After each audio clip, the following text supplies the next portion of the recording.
of shiny helmets, spandex jumpsuits, and strange monsters.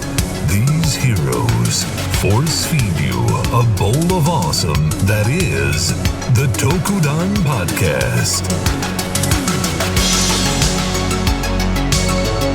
Join Carl, Josh, and Rob as they haphazardly welcome you to the exciting genre of Tokusatsu. Now, open wide.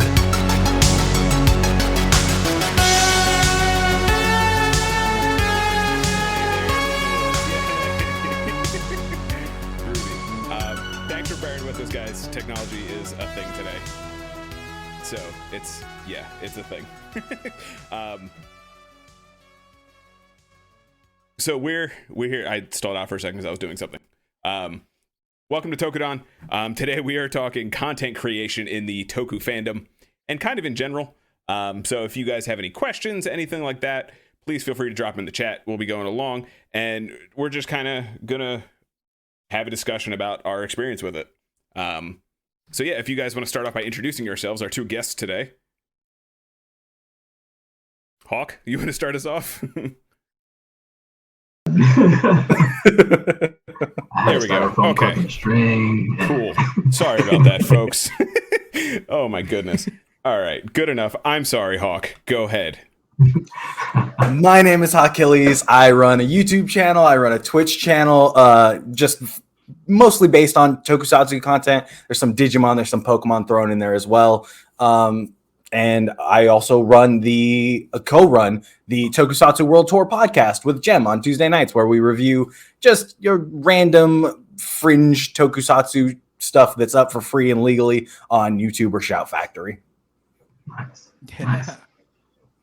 I'm Jam, and like Hawk was saying, every Tuesday you can find both of us over at the Toku World Tour podcast on Twitch TV/Achilles. But I mean, other than that, you can find me on YouTube, Twitter, any social media really at Pronghorn Heroes. I kind of do fun stuff like fan henshins, reactions weekly to the shows that are currently live. And I just like to have a good time with positive feedback to everybody. So let's talk some stuff, y'all. Yeah. I dig it. That's what it's So all yeah, about that's kind of why we're here today. What happened? Everyone shifted. Oh my goodness.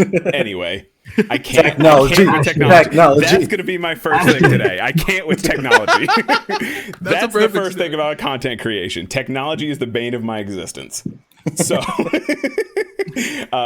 yeah, so we're talking content creation today. And again, it's specifically in the Toku fandom. So do one of you guys want to tell us your history with content creation in general in Toku, or just, if you do anything else otherwise, that kind of thing?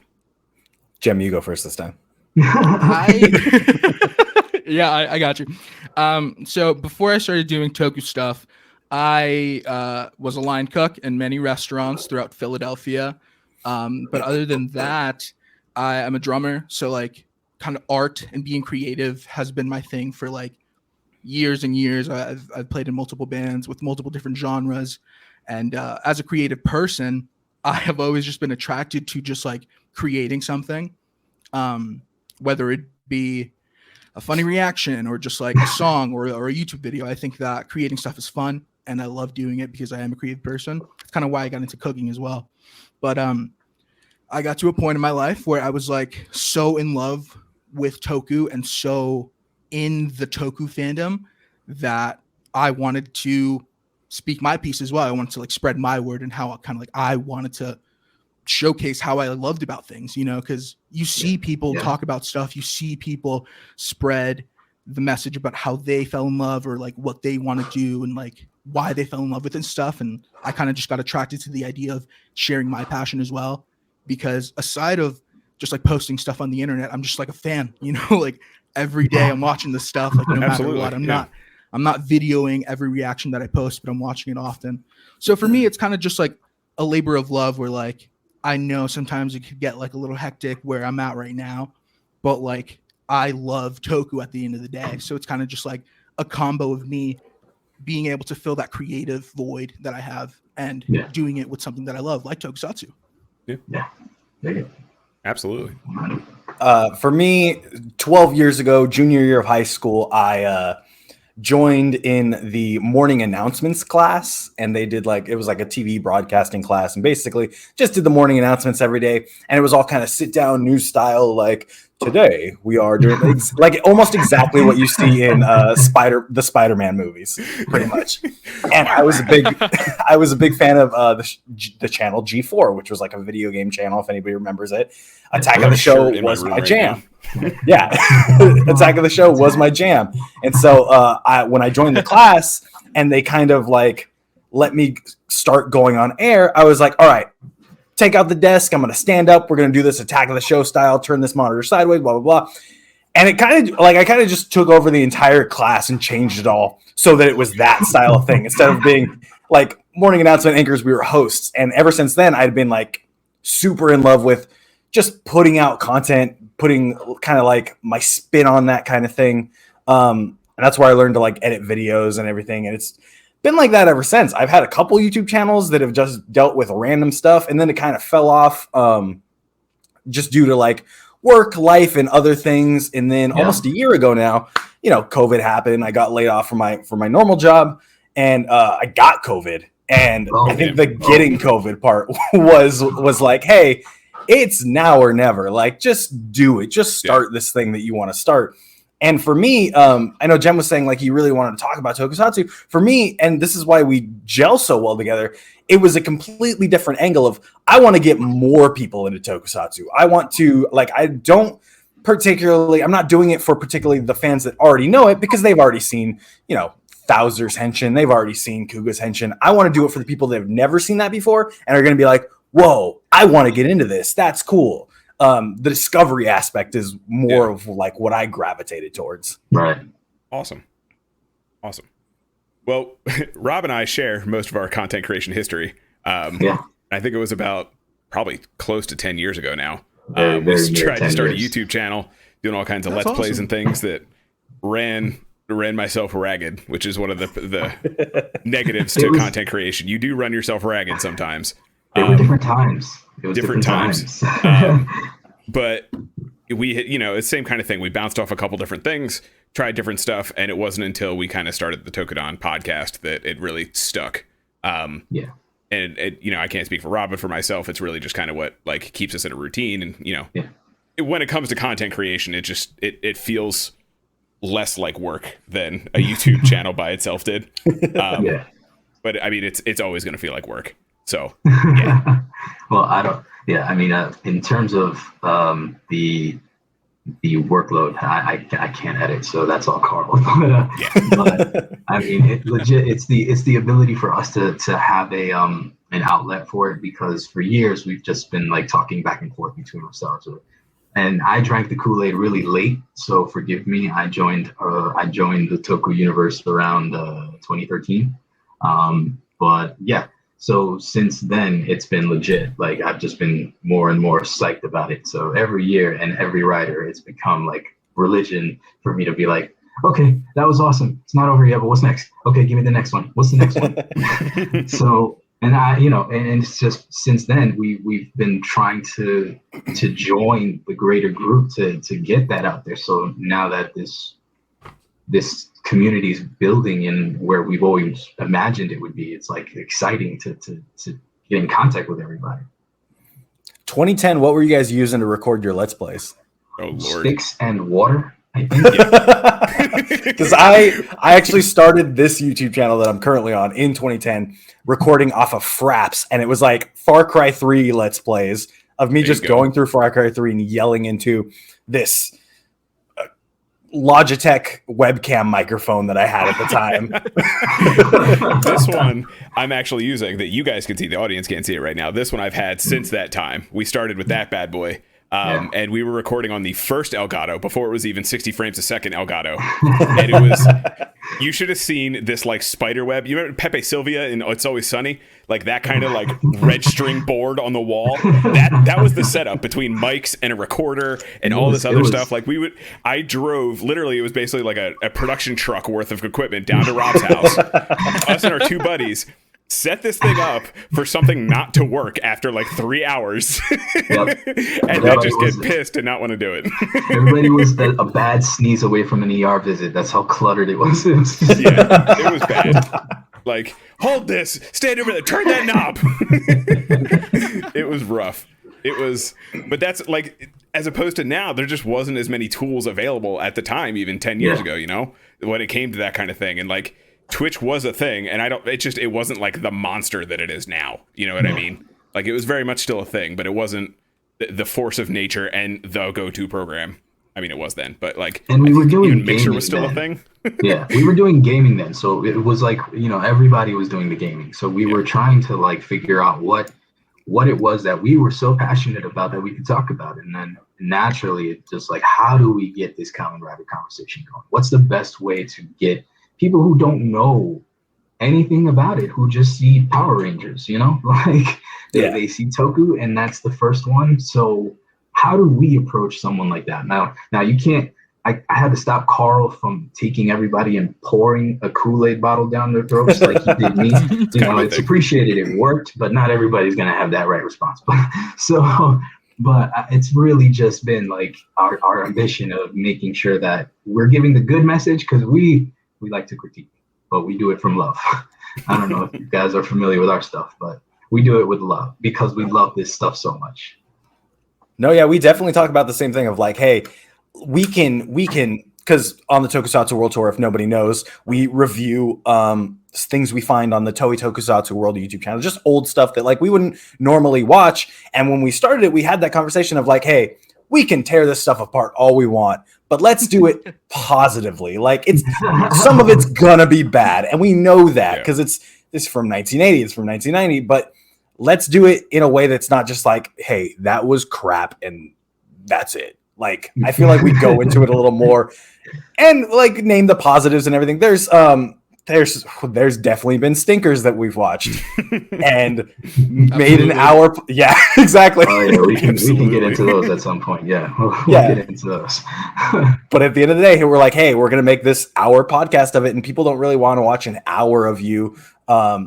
I don't know how much I can cuss on here, but an hour of you crapping on whatever it is. Like, there's a mature filter, so you're good. Okay, Bring it on, bro. Nice, Bring it on. Sweet. Oh, a spoiler warning too for futures. That's good too. I love when people put up spoiler warnings, because we just can't help ourselves. But continue. Hell yeah. Oh, I was just gonna roll off what Hawk was saying, kind of just like that's been my thing since I started, because being a fan in the fandom, I just noticed that there's a lot of people that will shit on stuff on the internet, in videos, and as somebody that like loves the stuff, I sometimes am just surprised at how much people like to shit on it because they love it too. Like, I just don't, it doesn't correlate with me. But like, that's something that I've always been trying to do, and I'm so glad that Hawk is also that way. And that's why, like he was saying, we gel, because like we like to bring that positive aspect or that perspective to stuff. Because I feel like sometimes the negative is just cloudy and you're just like, all right, I'm dull, I'm jaded by it. But I don't know, man. And I sometimes think that, for me personally, this is just my own thing, I think that I maybe come off too positive sometimes on the internet, which is like maybe not a good thing. I don't want people to think that I don't have other sides to me, or maybe just like don't think badly of the shows, because trust me, there are shows that I don't love. But there are also reasons for me to maybe like go back to a show I didn't like. Like for now, for instance, I'm seeing a Ghost Driver right there behind you, and like I hated that show, but like I went back to it with Fee, my partner, who also is in the channel, Sophia. But she wanted to watch it because she was like, "What's the hype with this show? Why is it so bad? Why do people hate it?" And I was like, "I didn't love it watching it live, but maybe let's get into it. And if you like it, we'll keep watching. If you don't, whatever." We watched it, and dude, I fell in love with Ghost as like a show. It was insane. Like, just like rewatching stuff, and I can imagine maybe Carl can relate to it with what's going on with Drive right now. I know you mentioned you're rewatching Drive, but like falling in love with a character or maybe a show that you didn't like mesh with the first time around. That was something that I also wanted to bring to light. You know, just like, hey, you can like this show that is bad, even if people just say it's bad. Like, that's okay. You know. Yep. And if we're being 1-1, Tokusatsu incredibly easy to shit on. Hey. Like 100%. Yes. So easy. Like you go outside and talk to somebody, and you just need to be like, "Hey, you ever seen Power Rangers?" And it's right off instantly right off the bat. So, and I've noticed even for myself that my content gets 10 times more terrible when I don't like a series, or when I'm actively downplaying that series. Me and Jem we're just talking about 01 before we came on the podcast. I was not a fan of 01. I have me and my wife have an hour-long video up on my YouTube of rating 01, and it was the whole time me just pulling teeth about what nice things can I say about 01? What can I go and do that? And then when I got to the actual like my problems with 01, I clicked off the video. Like I wasn't even interested in what I had to say, just because of the way I was framing it. So I think it's a bigger challenge to watch things that we aren't a fan of. I'm going to pick on ourselves. Go watch the Poitzerine video of Tokusatsu World Tour. Me and Jem are trying real hard, but it is our least watched and our least favorited video or podcast for understandably. And we took a step back after that and talked to each other and was like, all right, like, why didn't that work? Oh, it's maybe because we were a little bit more down on it than we wanted it to be. Yeah. Right. And I think finding that happy medium is very important as well. Like I'm, especially now that, you know, we're doing the podcast and things like that, and like, you know, linking up with different people, not only you guys, but like we had Zach Lavoie on the other week. So like I am all about finding your own energy sort of thing. That's kind of my mentality right now, you know, finding my shtick, not worrying so much what necessarily, and I don't want to say, you know, you don't want to make content for people, but you know, it's stuff that I want to actually enjoy and do, as opposed to, you know, just kind of like, I could turn on Fortnite right now and pick a Ryu skin and probably get 20 people watching this channel at once. But like, I don't want to play Fortnite. You know what I mean? It's that kind of thing. And like, if anyone's listened to our podcast, I'm pretty cynical. Let's put it nicely. We balance out. Yeah, but like, but if someone follows me on Twitter, it's a little different, because usually when I'm on there, I'm promoting people like yourselves, like other random people. When we had the Henshin video stuff, like I love that stuff because it's about the fandom. And that's always like what makes me happy. That's way different than me like doing a stream trying to get as many viewers as possible. Like at the end of the day, I want everyone to be a star of their own show, and that's just what it is, honestly. Like if there's anything I'm not cynical about, it's supporting the fandom at the end of the day. You know what I mean? Right. Yeah. So I mean, it's like you're saying, like we all have our own approach. Like even when we watch shows together, we're two sides of it. Like throughout the entire thing, especially I think with Saber, we're kind of like between each other. But bottom line is that it's all coming because we absolutely adore this genre. There's nothing that they'll put out that we're not gonna at least check out, because no way.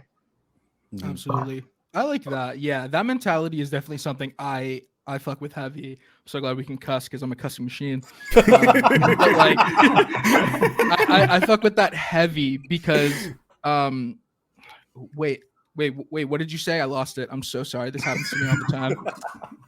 Just talking about supporting the fandom and then, you know, being on the same page when it comes to the creation, that kind of stuff. Okay. Well, thank you so much. I'm so sorry. That happens to me all the time. I just wanted to see where for one thing, finding like-minded people. That's something that I want to do.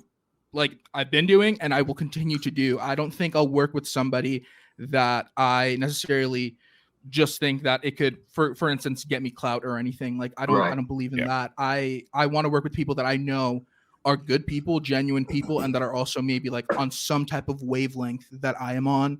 Like for instance, Hawk was talking about that video that he had with his partner about like dissecting 01. That video and another one on his channel made me want to contact him because of his points, because of what he was talking about. And if it hadn't been for me just like looking at other creators, not just like the same Toku creators that you watch all the time, it brought me to a person that I could also talk to stuff with about, but also feel comfortable, because like I knew that my opinion wouldn't be judged, and I'm sure he knows like his opinion will never be judged on my side, because that's the other thing. I think everybody has a reason to like the show, and I think it's a little bit hypocritical to judge someone for their reason to enjoy a show that maybe you don't like. Absolutely. Yeah. Mhm. I can't agree more. I mean, think of, all right, so you guys have your first videos, I'm sure, but of your videos, where did you come up with your idea to, or how would you say you had to recreate your first video? How would you recreate it as an introduction to new people now? Because the way I've been kicking this idea for a while. All right, so full story. My fiance, she's an exposed fan, so she digs it to the point where what I think is cool, she thinks is cool. So I've been like, all right, I started with Ryuki. I'm not going to do that to her. There's no way I'm going to start her with her. But I love that. so I was thinking, hey, Saber has been like up and down with it, and they have like the X-Men quality where death isn't really death. So I think that's a good one for me. But anyway, I'm trying to kick up this idea of how to pitch that. How do you pitch Kamen Rider to somebody who doesn't know Kamen Rider? That's interesting. I think that's Yeah, I struggle with this so much. I guess I struggled with this earlier. It's easier for me now because, like I said, my whole thing is trying to get new people to discover it. I stream the newest episodes over on my Twitch, and I have people that have never seen it before come over and watch it with us and have stuck through, which is like cool to me. And every time someone comes in and is like, hey, what's the Kamen Rider I start with? It's so big, it's so vast. There's 50 years worth. Where do I start? And everyone always says the same thing. They're like, Kamen Rider Gaim, Kamen Rider Gaim. You got to start with Kamen Rider Gaim. And I am here to tell you right now that if you have a friend who wants to watch Kamen Rider, starting them with Gaim is the worst thing you can do to them. Yes. Literally the worst place to start. Because Gaim, we all know Gaim is amazing, but it does not represent Kamen Rider as a whole. Not at all. Like it is that outlier. So if I literally made this mistake with my wife. Showed her Gaim first. Nothing else compares. She's not into any other Kamen Rider. I did the same thing with some of my friends, and it's the same thing. It's like they want to see something like Gaim, and it's like I can show you something else that could be really good, but it's not going to be like Gaim. And I'm sorry. I'm sorry. Yeah. Yep. No, you're absolutely.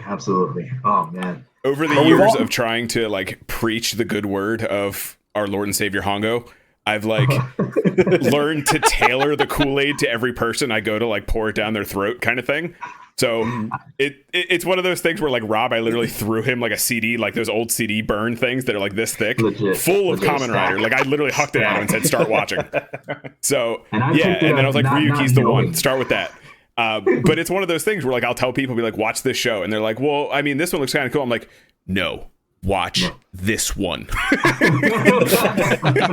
Because I have like, I'm looking into it and I'm like, this person likes this kind of stuff, this person likes this kind of stuff. You're gonna dig this season, trust me. You're gonna really like this season.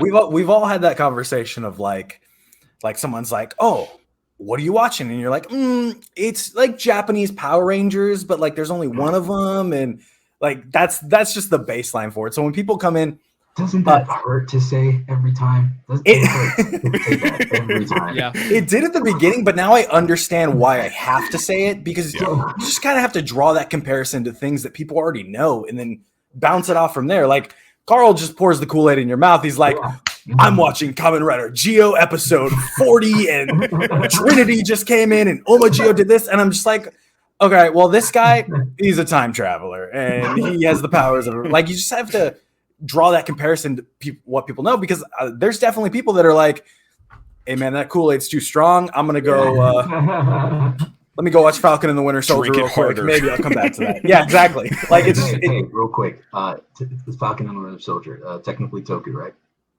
Oh, absolutely. It's Toku. I mean, Marvel is Toku. Anything with special effects is Toku, right? Yeah. I'm just I was going to say, by definition, I would say. I like this mental tally thing that everything is just technically Toku. I'm just checking everything off. I like to compare it to anime. Like Toku is just live action anime. Absolutely. That's also a good, at its best. Also a great reference. Yeah, and that's one of my mantras with the channel is like, I believe that with the distribution and the right message, Toku can be as big as anime is in America. Yeah. Because there are people that watch subs for anime that hate dubs, that will never watch dubs, watch subs for anime, but when it comes to Toku, they're like, oh, that's just kids show stuff.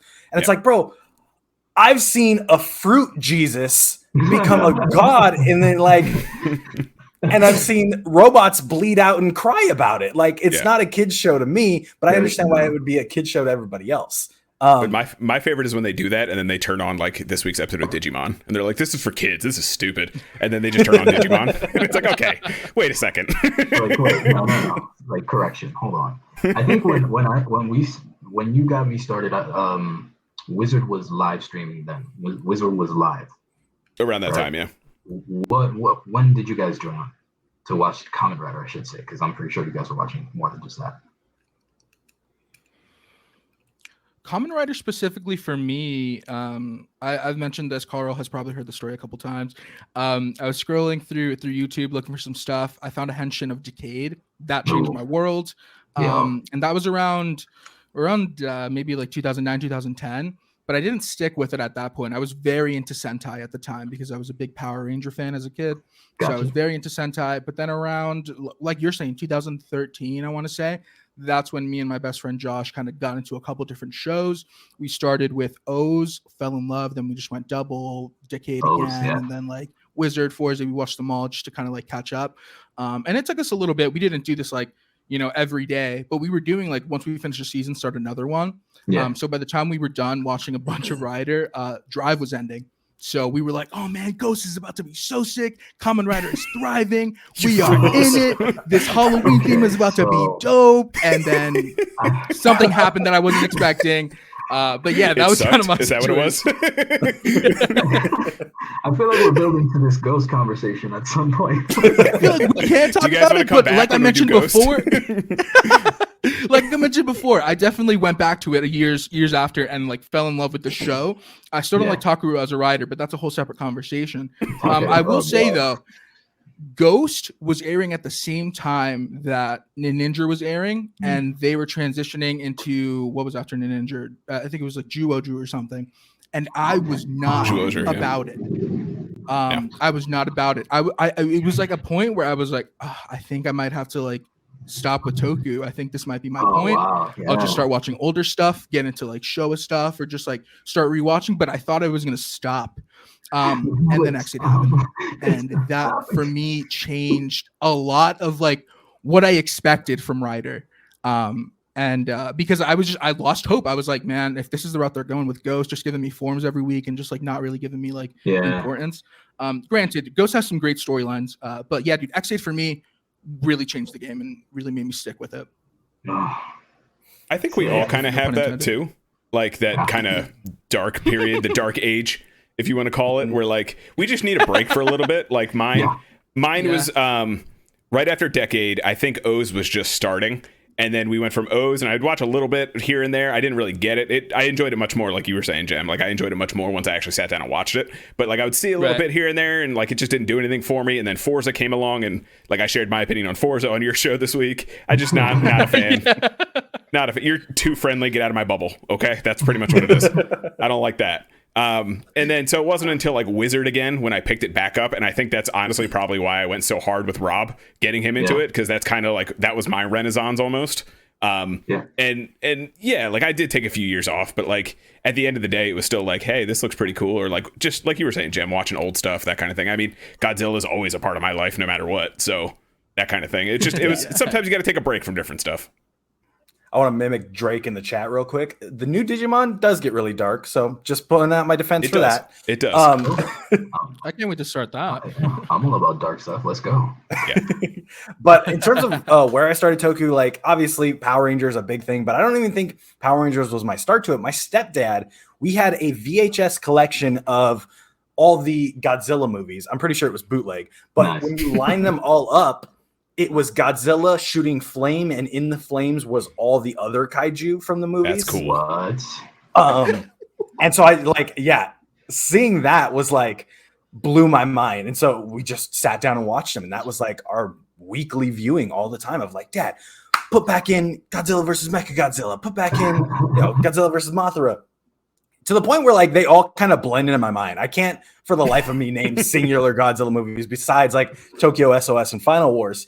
The final that was two. like my yeah, exactly. That was like my first introduction into Tokusatsu, and then from there, like I was in love with Power Rangers growing up. I was like 2 years old when it started airing, and just from then on out, I was hooked. Masked Rider came on. I was like, give me this. VR Troopers, give me more of this. Mystic Knights, give me more of this. I was like Mystic Knights. Oh my Mystic God. Knights, Superhuman Samurai, Cyber Squad. I was the kid they were looking for. I was like, get me into this, buy me all the toys, let's go. Yeah. And then probably around SPD, I would say, I just kind of stopped. Like Power Rangers moved to ABC from Fox and stopped showing every single day and just started showing Saturday mornings.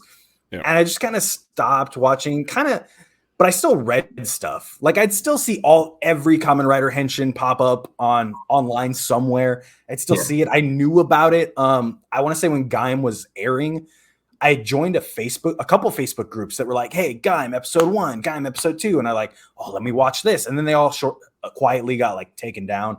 And it wasn't until Ghost, coming back to it, it wasn't until Ghost until I found like a hey, this is how you watch Kamen Rider, and I started watching Ghost week to week, and probably around episode 12 is when I think Takeru gets resurrected for the 8th time. 17. Yeah, I was whenever gonna he say gets like 18 or something.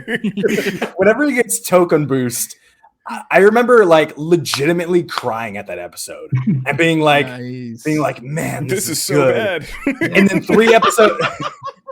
Like it's funny because I remember crying and being like, man, I love this. And then 3 episodes later, I was like, hey, this is garbage. Like what? It went from up here to down here to me. It's insane what Ghost can do. They could really just pull in an episode where you're just like, I want takoyaki and I want grandma that can give me a bunch of art stuff that I could just express my feelings with. And then the next episode, you're like, why am I watching this? Yep. What's happening? And it was such a whiplash, but I wanted that feeling. So I was like, okay, well, let me go back and watch the last one. And I watched Drive from start to finish in like 2 weeks, maybe every day, just drive. And like Drive is my favorite Kamen Rider. Mostly, I know Drive's not insanely good. Trust me, I know Drive has no story for 20 episodes. But Drive is Drive is my man. It's start to finish. It's my first doctor basically. And then after that, went back and watched Gaim and loved that. And by the time I was done watching Gaim, I want to say Ghost was just ending. So I basically dropped off Ghost, picked up X-Aid week to week, and then ever since then, it's been kind of nonstop. Geo, I took a break on. We were talking about Dark Times. Took a break on Geo. Yeah, and it was for me. It was mainly just because I haven't seen all of this seasons. I don't want to like have him going back to seasons that I haven't seen before and spoiling them. Yeah. So I took a break on Geo and watched other series, and then came back on 01 and Saber, and just been pretty nonstop since then. Dude, that's actually a really good point. I'm gonna be honest. I forget that Geo happened because we stopped watching after episode like 18 or 19. Because like I forget about that. I used that year to just catch up on old seasons I had never seen, like Kabuto or like Gen L and stuff like that.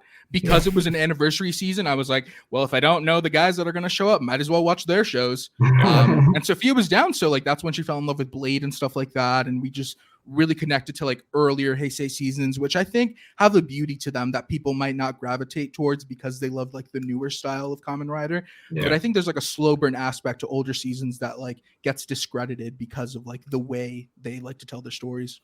Yeah, and I think that's kind of like it fits into what, we were talking about what we think when it comes to content creation. What's important is like those seasons aren't for everyone. So we got to figure out ways to put spins on them or, introduce the pieces that could be interesting to them to really get them into it. You know what I mean? And also Zeo is garbage because they changed the ending to Blade. So that's fine. No, they didn't. Yes, they did.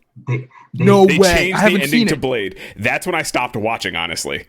So way. yeah, it's a whole Yeah, thing. bro. I don't remember exactly what happens. I just remember being really upset because they changed it. That's Jem Like, upsetting. exits the chat. He's just Yeah. like, I'm I done. was just gonna say, like, It's This is the stream year. ended.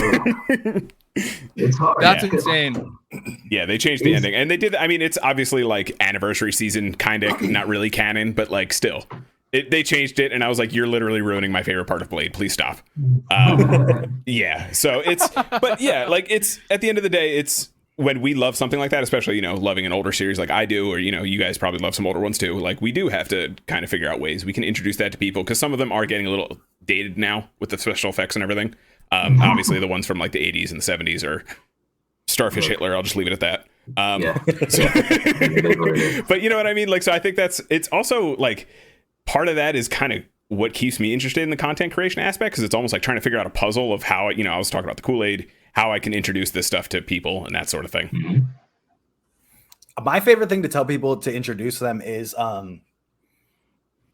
literally just go look up the suits and pick the suit that you think looks the coolest and just go from there. And if you start don't like it, switch to something else. Doesn't matter. Yeah. But the suit, you can pretty much, for most of the series, also like don't start on Geo, but most of the series, you can pretty much like figure out what it's kind of about, what its deal is by the suits. Like Gaim, kind of a darker suit if you really take a look at it, and kind of like a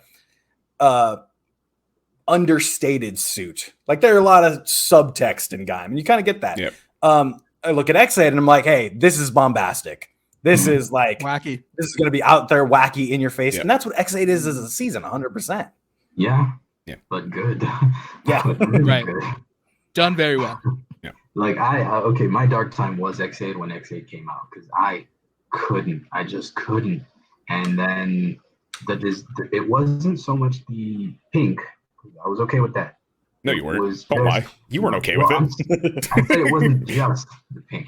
So, and then it was the eyes, and then I think we got 10 episodes in, and then the first part was the dragon power up, the level 5 thing. One. Yeah. level 5. That when level 5 came and how I perceived the upgrades were going to look were just like that. I thought that was how it was going to go throughout the rest of the show, and then final form was going to look like a giant Lego block. You know what I mean? And I was just like, I'm not prepared for this. I need to tag out. So I tagged out for all of X8. Didn't watch it when it first came out. I think I was watching Orb. I started watching Ultraman.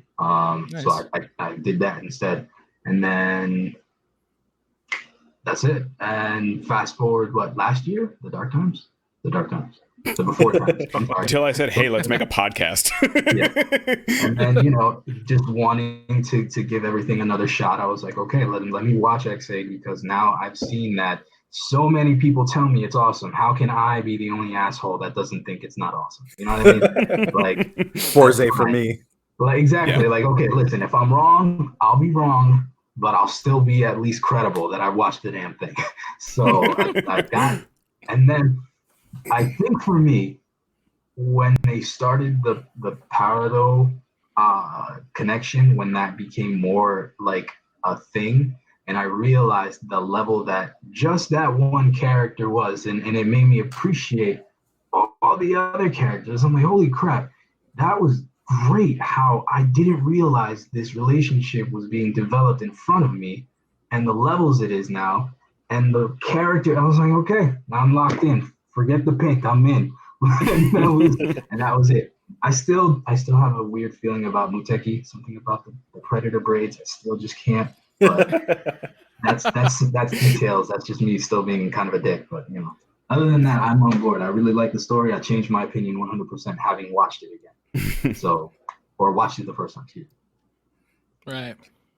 Jem, yours is Ghost. Carl, what's your season that you flip-flopped on? Honestly, it's Drive now that I'm rewatching it. When Drive first came out, I Let's go. Yeah, I just was not feeling it. Like I didn't get the hype around it. Oh my god! See, that's the thing. Nice. I loved Machin Chaser. Jem gave me this for my wedding. Shout out.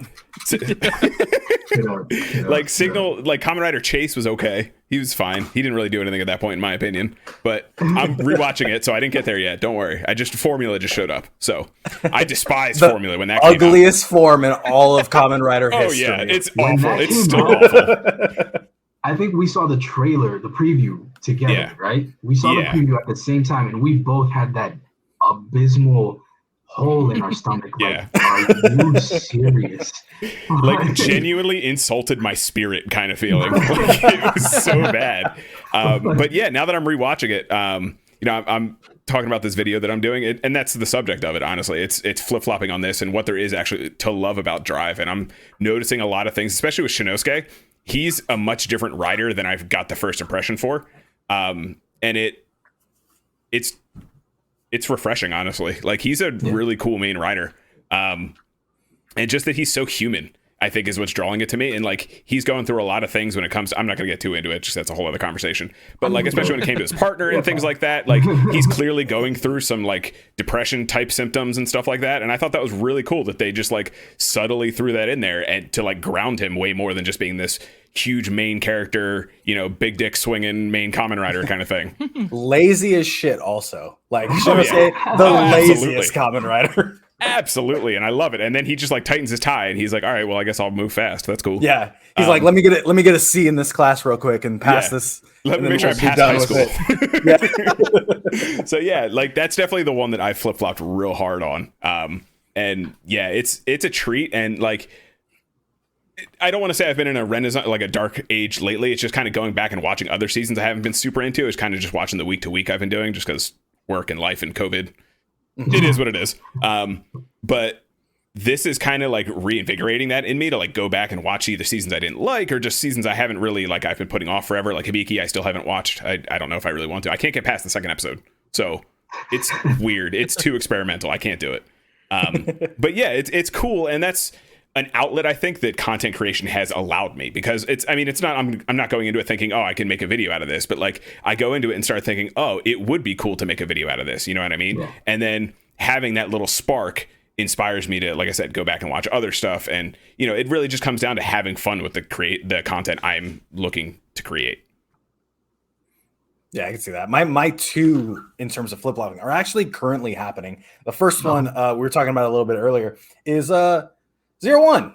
I was, like I said, that video is incredibly Fool boys. Have you not seen this? No, this was on sale for Rider Week. Yeah. This was $35 during Rider Week, and I got it because it was like, oh, it's big. Like it said like 10 inches or something. I didn't realize how big that actually was, and I was like, oh, it's my head. But yeah, I think looking back on 01, as it was airing, we were all kind of having a hard time. Just in the world in general, and I think that kind of soured my Toku is my escape every week, and then I go to the escape and it just like real life just kind of creeps in. So I think that kind of put on dark colored glasses towards 01, and all the things they do after 01 is really selling me on it. This V Cinema we just watched over on my channel, actually really good. So yeah, I'm looking back on it more fondly. The other one is Saber. I was incredibly down on the first 9 episodes. Yeah. And I think as soon as episode 9 hits, as soon as spoilers, as soon as Jiao Dragon comes, I sold on it. And now 30 odd episodes in, I am like the highest person on Saber you can find. There are some forms that I'm not a fan of, but other than that, I'm like the story, I'm in it. Let's go. I can't wait to get the final form. Yeah, but if you go back in my content, the first 9 episodes of Saber, I'm just like, do we have to watch this week to week? Like maybe I was legitimately thinking about like just pivoting the channel to something else and figuring out like, all right, I'm going to fall off of this season. What else can I do? Gotcha. Was it Tassel? It was Tassel, wasn't it? It wasn't even Tassel. It was it was introducing 20 riders and me not knowing the name of any of them. Yeah, I still don't know. Right after another. Kenzan, there you go. That's the green one, right? I still don't know his name. Yeah. I don't know his actual name. Ren sucks. That's Ren. every time we're watching it. Every time I watch it on my Twitch, and Ren pops up, the whole chat is just hashtag Ren sucks. It's like, that's our thing. We've been trying to do no like sense. weekly reviews and like chunks kind of thing, and every time it devolves into, wow, Ren is awful. So The worst. the worst. Toku had mentioned in Drive, what sold them for Drive was they watched a compilation video of all the Kiriko and Shinosuke moments. So that's a really cool little video. And if you find it, Toku Head, send it to us. I would love to watch that, actually. Yeah, so, it's like like their romance and all that. That's cool. Yeah, Awesome. they're funny little moments. I just want to point out, of the original Saber Riders, I hate that Ren has the coolest power set. Yes, visually. absolutely. Visually has the coolest power set, and they just a terrible character. Sorry, go on, Jim. just on Saber, and then a question for the three of you. Saber has been something that I'm super excited about from day one. I think we started reacting to Kamen Rider right at the end of 01. So I wanted to make sure that I would react to Saber every single week, no matter what, even if it was horrible, because everybody was already going into the expectation that I was going to be bad, with the writer being the writer from Ghost. So I was like, you know what? If it is bad, I'm just going to show people how I feel towards a bad season. But then I just fell in love with the show from day one. And like, it may be because I'm a sucker for special effects or like stock morphs, but like them incorporating that into Rider made me down week to week. Like I was down for it. There were obviously a couple of aspects, like Hawk was saying, like introducing characters every week or every other week just got like very old. But like I definitely give them that pass just because like I am me. But I was interested from day one, and I still love where the show is going now, and I can't wait to finish it fully. But that actually segues into what I want to ask. Reacting to Saber has been dreaded. Like I dread it every week now because I have to. So if you've never seen my reactions, I usually just like edit down our highlights of like how we reacted to certain moments, because 9 out of 10 we're just staring at a screen, like just poker face, So like I just edit down the moments where we are excited or like I'm crying or something. But every single week I have to edit that. Well, I don't have to. I edit it every single week, and it got to the point now at episode 30 something where I'm just like, babe, I don't want to do this, and she's like, well, don't do it. And then I'm just like, yeah, and then I'll hate myself tomorrow because I haven't uploaded it yet, because like reactions are something that I started uploading them because they're supposed to be logs of that moment that we watched it for the first time. I'm not trying to be a reaction channel. It's not supposed to be like we're reacting to everything. But it got to the point where I was like, this no longer feels like escapism. It feels like work. So like, do y'all ever feel like that escapism aspect of Toku has kind of like lost a little bit because you do make content out of it? I would relate that more to Carl, because like I said, Carl does the editing for the content. So I've never been any good at it. So even if I offer, do not take me on that, okay? So you're like, it's all escapism for me. It's never work. Like, but no. Rob signs off and then doesn't see the tears I do for a week and a half straight, kind of thing. So Rob's like, oh man, it sounds great. As I'm over here like chain smoking and drinking coffee, like, come on, man. You will die tonight, Rob. You will die. No, but do you want to field this one first, Hawk? Since you're our guest. Yeah, actually, I'm currently going through one of the same kind of situations. When we stream, basically, just to lay it out, when we stream Kamen Rider and Sentai on my channel, I will take whatever I say after the episode and edit it down to like a 1 minute for TikTok, basically. And I ended up posting them on YouTube as well. But I just kind of my general thoughts, and it's not even like a review or anything. It's just me making fun of things. Durandal and Rika have been a topic of conversation in my chat because we always talk about, hey, siblings are dating. They look at each other really kind of weird. So definitely, yeah, like that'll pop up all the time. Weird in Japan.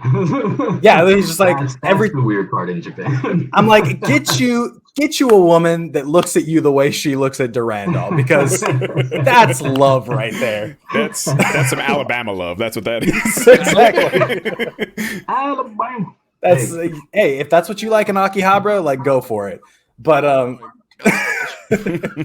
but I'm going through the same kind of thing because the past 2 weeks I just haven't felt like getting on that horse and doing it, because I'll look and I let it get into my head of like, YouTube shorts are supposed to be the thing right now for content creators. They'll blow up. And I've even had one, like I did a short one on this Pokemon Nuzlocke I was doing, just instantly jump up to 5,000 views and hit a hard stop in like 2 hours, which is what YouTube shorts do. Like they go in the algorithm and they jump out. So I've been putting out probably close to 16 to 20 of these for Saber and Zenkaiger and Kira Major every week. And none of them have hit that. None of them have even come close. It's all people that watch my channel viewing it, which is fine. But I was looking at the numbers and just letting them get me down. Like, is it really worth it to like stay up all night Tuesday, fall asleep at 5 a.m, Wednesday morning, just to get these minute reviews out that nobody really watch? Even on TikTok, they don't really pop off. The Power Rangers ones absolutely pop off, which is like a different conversation because there's that disconnect for people. But I'm currently stuck in that of like, do I sit down for hours on end that night and edit? And I've tried to the past 2 weeks, and I just end up watching other things, getting caught up on other things. Yeah, gotcha. I mean, I was in the same boat. It comes in waves. That's kind of the problem too. You know what I mean? Like for me, at least, it comes in waves, and like we've had some stuff like everyone over the last year. It's been a rough year and a half or so, I think, for everyone. And that really does impact creativity because, you know, I think you guys all agree, like you want to make stuff that you enjoy personally as well. It's not just, you know, like we were saying, stuff to get numbers. So there was definitely a few weeks there where like I would be like, oh, yeah, right, I have these episodes to edit, even though like when it comes to the audio, I don't do too much to it when it comes to like chopping it up or anything like that. But, you know, you still got to run filters and passes and all that kind of stuff on it, make sure it sounds decent. But like even that sometimes, like, especially like I work a full-time job on top of doing all this. I'm not a full-time content creator. Like I'll go talk to people all day. Sometimes the last thing I want to do is come home and stream, to be perfectly honest. Like that's the last thing I want to do. But one of the important things when building an audience is having a regular schedule, stuff like that. And that's honestly been sometimes the hardest part of just keeping a routine. And definitely is one of the woes and hardest things where if anyone's trying to get into it, I highly recommend setting yourself a schedule, set alarms, do whatever you got to do, and try to stick to it as much as possible. Because you'll, like anything, you know, we can talk about the algorithms if you guys want. Those are literally the lottery, And sometimes it works, sometimes it doesn't. Like our most popular episode hit 1,500 downloads, and it's about Madan Senki Ryu Kendo. Who the hell has ever heard of that? Like, no one has ever heard of that. And it's not even like a particularly like different episode from what we normally do. It's just for whatever reason, it has 1,500 downloads. Okay. And like the only thing I can think of is we talk about weird robot animals most of the time, but I feel like we did that in 01. We did that in Saber. So like, I don't know. Like it's one of those things where like the algorithm is equally bullshit and the entire key to this whole thing at the same time. Yeah, I think I let those numbers get me down too much. Me and Jim were having a conversation the other day about for Rider Week, I put out basically a tier list of every rider that I literally just did on my Twitch. I streamed for 2 hours or an hour and just ranked every base form of the riders. And then I cut it down to like 14, 15 minutes for YouTube.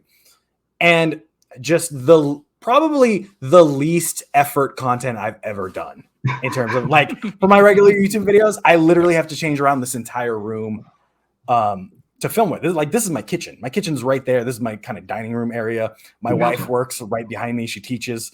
And so like I have to put up these lights. I have to put up the boom mic and everything to do my regular videos. This video was literally this setup, me on Twitch just going, Forza, don't really like the suit, C tier, this C tier. And that video popped off more than any video I have in the past 3 months. Like YouTube, if you've ever uploaded to YouTube a couple videos, it'll give you like your ranking out of the last 10 videos for this video. You get the number one, the fireworks go off and everything. You're like, yeah, I did it. Number one, here we go. And this video popped off and I was like, why? Why is this video the one that I like literally did not care about, that I was like, hey, need something for Rider Week. Let me put this up. It's a fun little video. And I'm getting angry at it the more views it gets because it consistently gets views. I think maybe that was the key in it right there, bro. It's finding the fun in it and making that the point. Because I think I had to power through 50 episodes of Legend Hero Yeah. I did that in like a 2 to 3 day. I powered through all those episodes because holy crap, I was like, okay, I watched it before, but I remember jack about it. And we were going to talk about it. So I'm like, okay, how do I start? Where do I start? So I had to go from the beginning, just dust it off. And it still hurts sometimes, but holy crap, did I still enjoy in every episode when they did the henshin. No matter what, I would have been like this. And then when they started transforming, I'm like, oh, it's fight time. Let's go. It's like, let's go, it's hype time. So it's really just finding the fun and making that the point and embracing it, because that's where the it's worth it. Because other than that, this hurts. Yeah. Being such a hardcore fan hurts sometimes. And those numbers are killer, man. Like I've gotten in the habit of, like, when I'm streaming, I just don't even look at viewer counts and stuff, honestly. Like sometimes, I do stream sometimes, especially with video games. Like obviously I feel like at this point I'm more popular in the Toku world than I am, doing the video game stuff. Just because I've been on, that's all thanks to Team Kamen Rider, honestly. Like I didn't have any followers really until I went on Team Kamen Rider streams. Team Kamen Rider. Yeah. So, but it's one of those things where, like, you're doing a stream for an hour or so, you see the 1, you see the 0, whatever it may be, and that's upsetting. You know what I mean? Like, you're trying to make good content, but that's also what's going to ruin your content, because you're getting down on yourself. And, like, no one wants to watch someone be depressed and cry on screen. I mean, I do, because I like Blade, but it's one of those things where, like, you're not going to have fun with what you're doing if you're worried about stuff like that. So that would be if I had to do like a quick tip kind of thing. I would just turn that stuff off, honestly, if you're just getting into like streaming and all that kind of stuff, because you're not going to hit out the gate and be the next ninja. It's just not going to happen. You know what I mean? Like, it's one of those things. Be the next ninja. I mean, we can be ninjas. I got costumes if you want. We can be ninjas, man. No, I definitely, like, when I stream, my stuff is turned off, and I feel like me and Carl kind of in a unique situation of, like, we definitely split our content down the middle between Toku and games or other stuff. Because on Twitch, you can't just be this all the time. Like, you need other stuff to bring people in. And I have people all the time that, like, I feel like it's two-sided, where I'm like, all right, Tuesdays, Toku Tuesday night, that's what we do, that's what we talk about. And then Thursday, Saturday, I'll game more so, and I'll make friends or meet people on Thursday, Saturday that'll raid me on Tuesday nights in the middle of an episode of Zen Kaiser. Yeah. And be like, wait, what the hell is going on? And I'm like sitting there in chat because I'm not on screen. I'm like, hey guys, this is what this is. Thanks for the raid, blah, blah, blah. And I'm like, all those people instantly gone. And I'm like, okay, well, maybe next time. Thanks, appreciate it. I was gonna snowball off something that Carl was saying, and it's kind of something that I'm envious of Hawk, is where, like, the schedule aspect, like, that is super crucial. Like, if you want to be a content creator and you want to, if this is what your goal is, like, if you want a following, or like you want to be an influencer, like, if that's your goal, you're gonna have to figure out a way to have a schedule where people know when to come back, and or know that you are a content creator that's going to put out stuff often, because nobody wants to follow the person that only puts stuff out once every other month, unless it's really, really good. And I envy those people as well that can just post out a video one every other month, and, like, boom, like, I envy that. Yeah. But, shout out Vintage Henshin. That dude killed it. It all comes down to, like, worth ethic and, like, skills that you have personally. I always view things as, like, a journey for me. So, like, this journey of, like, being a content creator for Toku is something that I definitely wouldn't go back on. Like, I love what I'm doing, and I'm excited for stuff that is going to happen in the future. But I do not have a schedule. Like, I wake up and I'm like, what am I doing today? Yeah. And it's kind of like, I do that every time I think of a video idea. I don't really plan stuff ahead of time unless it's something with the podcast with Hawk, or it's a video idea that I really am, like, really passionate about, or, like, I plan stuff ahead maybe like a couple days or a week ahead of time. Like, I never have, like, a set schedule. And most recently, you can't see it because I don't have any lights on, but back here I got a little calendar and just, like, a set schedule to, like, have certain days for stuff. But, like, I'm always just, like, a headless chicken running around. And, like, I think that's one of my cons. It's one of, like, my flaws that I am currently working on now. But that's definitely something with content creation. Like, unless you have, like, great ideas all the time, it's kind of hard to just, like, find a schedule. But I think that's something that you should think about before you start your own journey or like set out to just like, all right, I'm gonna start making videos. Yeah. I think schedules can have cons too. Like it's double-sided. One, yes, you have to think of like, I try to hold myself to, I have my Twitch schedule, but in terms of YouTube, I try to hold myself to posting a video every Thursday. Hasn't happened the past 2 Thursdays. I'm currently working on a video right now that's like more in depth than anything I've ever done. And I was like, all right, I need to get it out by Thursday. Thursday came around. I realized I was doing some things later in the night that kind of broke the flow of the video. I was like, let me just go to sleep, step back, come back to it tomorrow. And now in my head, I have this minus counter of, all right, you're minus 4 days on this video right now. I got that right now. Yeah, which means next week. And nobody, when I put the video out, none of the audience is going to be like, hey, this should have came out on Thursday. Like, thanks for the late what video, the hell, dog. man? Yeah. That's like, my nightmare. That's literally my nightmare. Where's the video? Where is the video? You said you were going to post it. You promised it? Where is it? You know, like that's one of my fears, that like somebody just loves my content so much that they just think they're like entitled to it. Like, oh, I need that video right now this day. And I think that's why I don't have a schedule. But at the same time, like you're saying, Hawk, it could be a con because maybe you would put pressure on yourself that you wouldn't if you don't have a schedule. Like maybe now you're just like beating yourself up because you didn't get it out on that day. Yeah. But yeah, dude, I think it is a double-sided coin. It's like it could one way or the other. But I think it also comes back to, like I was saying earlier, like what kind of person you are outside of this stuff. Like what's your work ethic, your skills, and like what you can do within a day, you know? Yeah. Yeah, I don't think anybody's going to comment on one of my videos and be like, this was much less enjoyable because it's not a Thursday. Like, I mean, it's the internet. I wouldn't put it past anyone, honestly. I don't like this video. This came out on a Tuesday. It's trash. Yeah, it's gonna happen. It's gonna happen now that I say it out loud. Yeah. But like, you could have waited 2 days, Hawk. Toku head, you know what to do. Just go right back.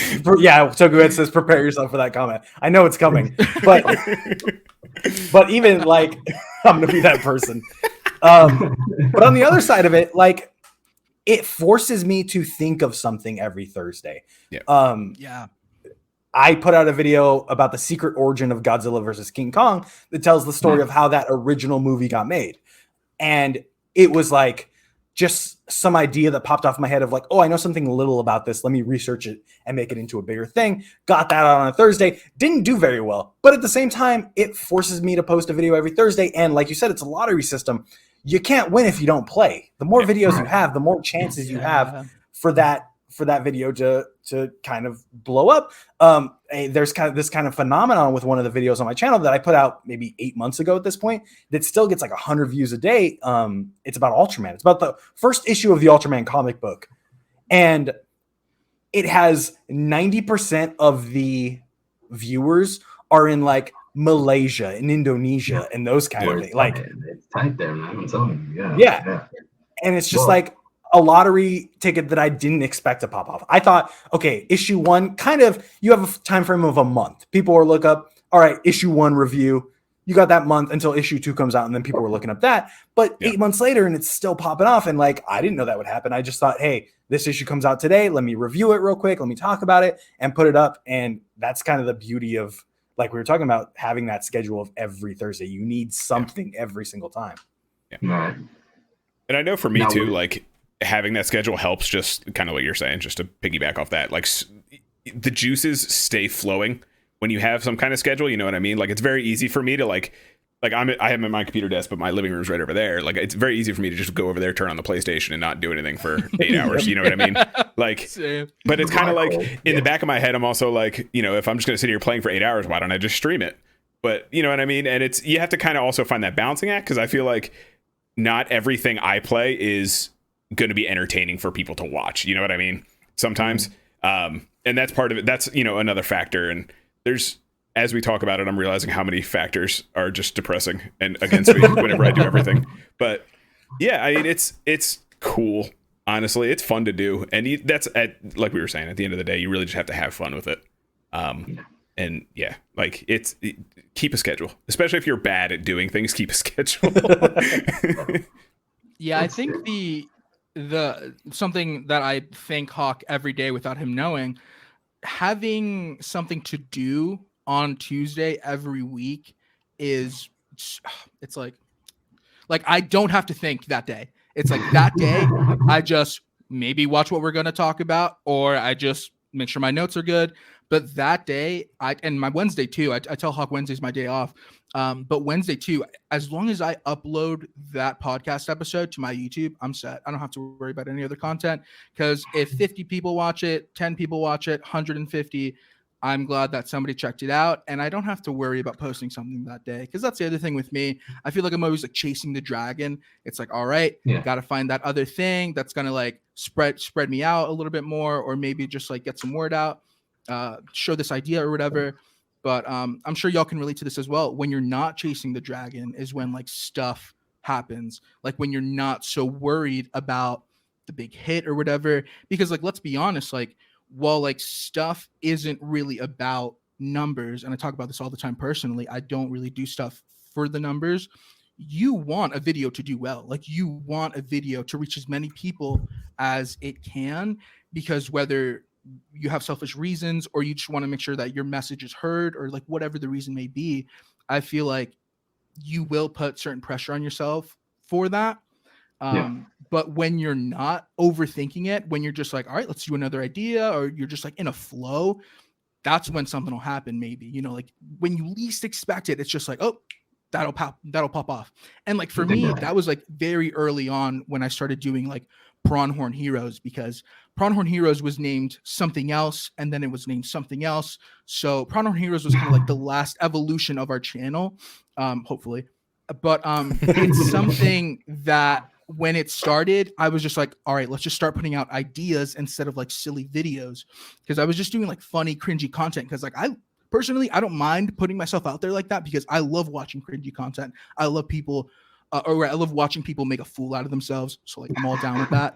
But it got to the point where I was like, I don't want to be known for this. And I don't want like, if somebody sees this, like if somebody important sees this, to just be like, what is that kid doing? So as somebody that has ideas and stuff, I was like, why not create stuff that would interest me? Like Carl was saying earlier, something that I think everybody should do if you're into content creation. Try to do something that you want to watch, because you never know, somebody or a lot of people might relate to that, or they might love that, or you know, they feel the same way you do. But a video for me that popped off out of nowhere that I was so surprised was when Dino Fury got announced as like the season that was coming for Power Rangers. I just decided to post a video talking about why Ryusoulger, the Sentai season, was a good pick, because everybody was like, why are we doing dinos again? Like, why is this happening? Like, blah, blah, blah, blah. We should have got Q Ranger or Lupin versus Pat.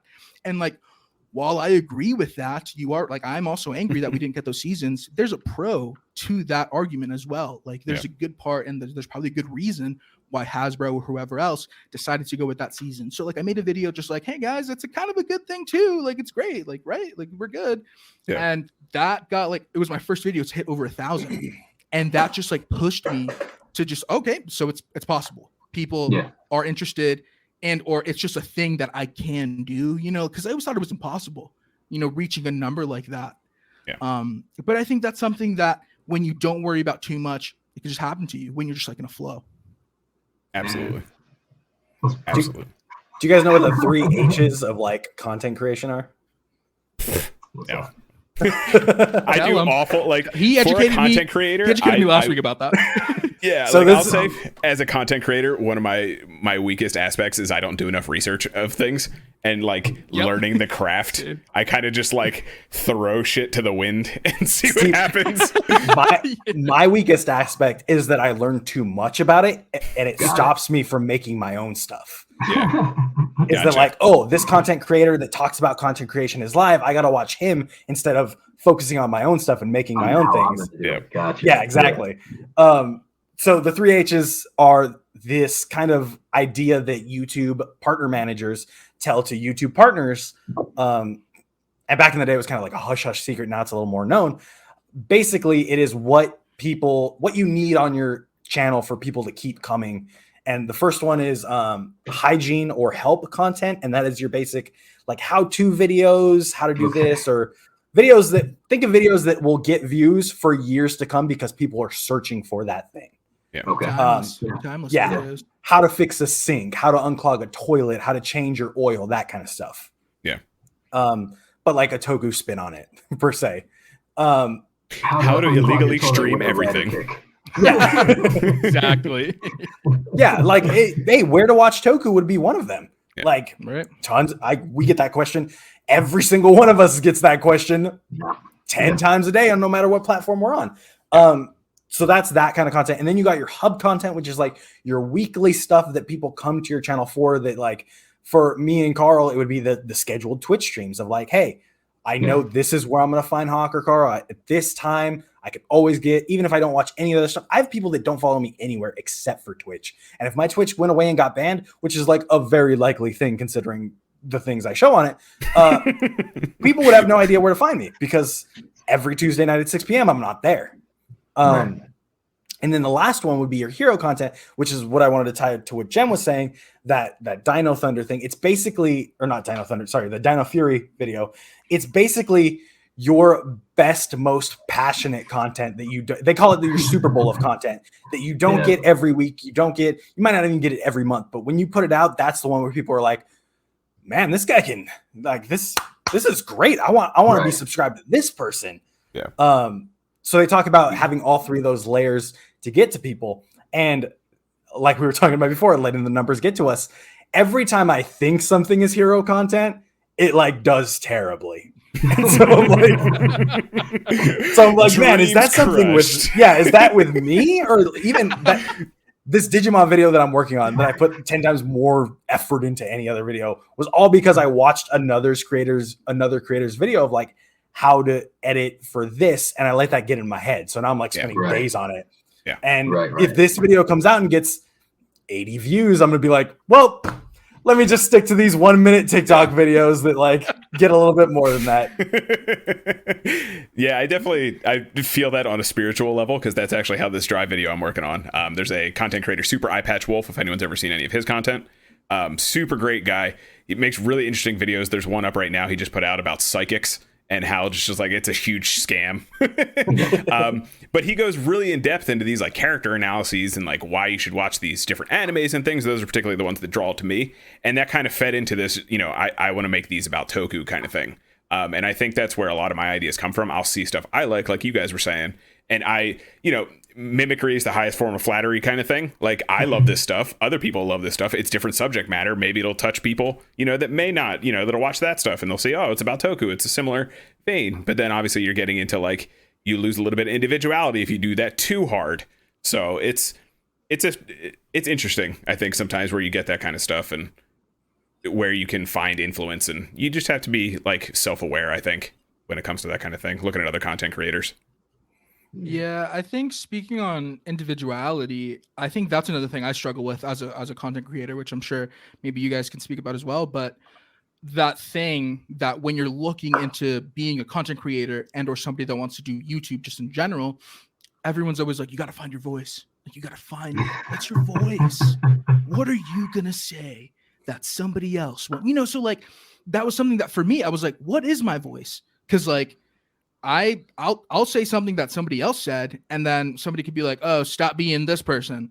But like, I'm not trying to be that person. I'm just saying what I'm saying, Yeah, so that was something that I struggled within myself, and maybe it's like my own problem, but just like making sure that what I say is something that people would hear from me and not from, like, let's say, just as an example, I hate name dropping, but like Linkara, like his history of Power Ranger videos. Like, I would hate to say something about a Power Ranger video that I do, and then somebody be like, oh, you're just saying that because Linkara made a video, blah, blah, blah, blah. And it's they did it first, all that kind of thing. Yeah, exactly. And like, that's my other thing. I'm never about being first. I think that's something that like I despise in the fandom, where like you have to like for the lack of an example right now, let's say we just got 2 Kaiser and like another something happened in Saber, I'm sure. If I see that before I watch the episode, I'm gonna be bummed. So like it comes back to me just being like, why did we have to post that exciting moment that people want to see in the show? It's like the same thing with like a video idea. I would never, like, if there's like a hot topic going on and everybody's making a video about it, I'm never worried about how my numbers are going to be because there's so many other videos on it. I'm just worried about how I'm going to say it and make sure that people like stick around or whatever, like if they're interested in my opinion, So I think that's something I struggle with, making sure that my voice is my own and it's not something that people already have heard. Absolutely. Yeah, I think for me, in terms of individuality, when I got into this, I think I just looked at the entire YouTube Toku sphere content creator and just realized that there was something missing that I wanted to add. And it wasn't necessarily like, well, my voice is better than all these, let me talk. It was just like I watch all these creators, YouTube's full of stuff. If you want to make one-to-one comparisons, like Ranger Liz is the Philly D of Tokusatsu. Like she's where you go for your news, Ranger Week in Review. She rolls it all up nice and easy. And like, it's fun to watch. So I was like, okay, well, Tokusatsu doesn't have this kind of creator that I want to be. Let me throw that in there, because nothing bothers me more than going and seeing there's creators that, like Jem said, will just post that moment and not put their own spin on it. Like, hey, Kamen Rider Saber first henshin, it's up, and it's boom, like 100,000 views right off the bat. Like people were searching for that stuff. I'm sorry, that was probably no, like, and really, that's honestly, like I said, how I kept up with Tokusatsu most of the time. Like people would post those videos of, hey, every henshin ever from X8, and I'm like, let's go, let's watch them. Henshin form and finisher. Yeah, we've all seen those videos. Zero idea why any of these exist, but let me watch it. Like any of the forms exist, not the videos.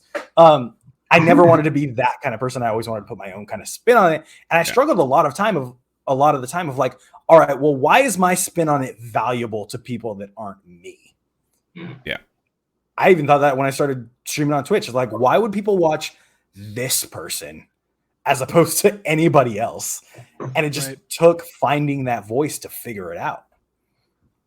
Absolutely. I think for me, like when I got into this, it was the same kind of thing. I was trying to figure out, like my voice, what's missing, what, and we've talked about it a few times when we were starting the podcast too. And then it kind of just turned into like kind of what we're doing right now. Like one of my favorite things is just sit down with people that love Toku and talk about Toku.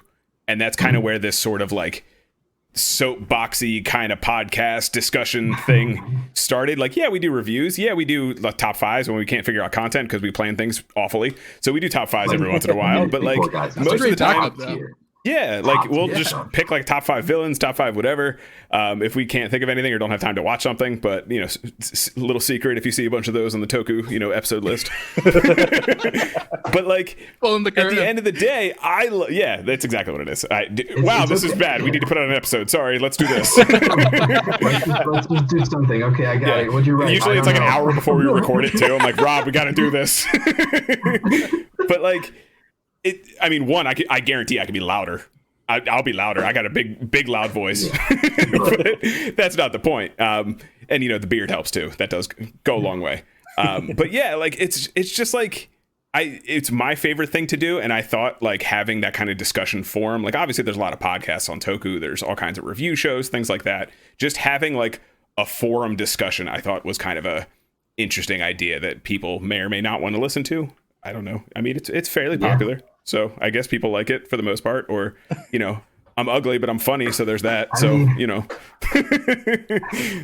I think what our focus is now becoming like Carl's been kind of like suggesting is like, we know that we can do reviews at any point and talk about it the way we have been. It's really now that we found this opportunity to reach out to the different branches like you guys and all the other people that we've been fortunate enough to at least have on our show or be on theirs. And that has proven to be what I think is a fruitful direction for us to go in, because there's nothing better than hashing it out with people who think and like the same stuff. And it's more Absolutely. It's really just a breath of fresh air, because we go to the cons and we see, if we spot a driver, it's like, you stop breathing, come here. I need to know if you're okay. Are you good? Are you okay in the scary place? But it's refreshing, and I enjoy it, because even stuff that I didn't like. So to talk about how we've all grown, I was really bad about bashing it, because I just didn't like how I held it to such a high standard because I drank all Carl's Kool-Aid. So every drop put my standard up here. So when I started watching older shows, I was like, that's okay, I guess. I mean, yeah, he blew up, but where was the super special effects for that? Like, so but as I grew, as I started understanding that there were multiple levels and layers to the story itself and Gaim.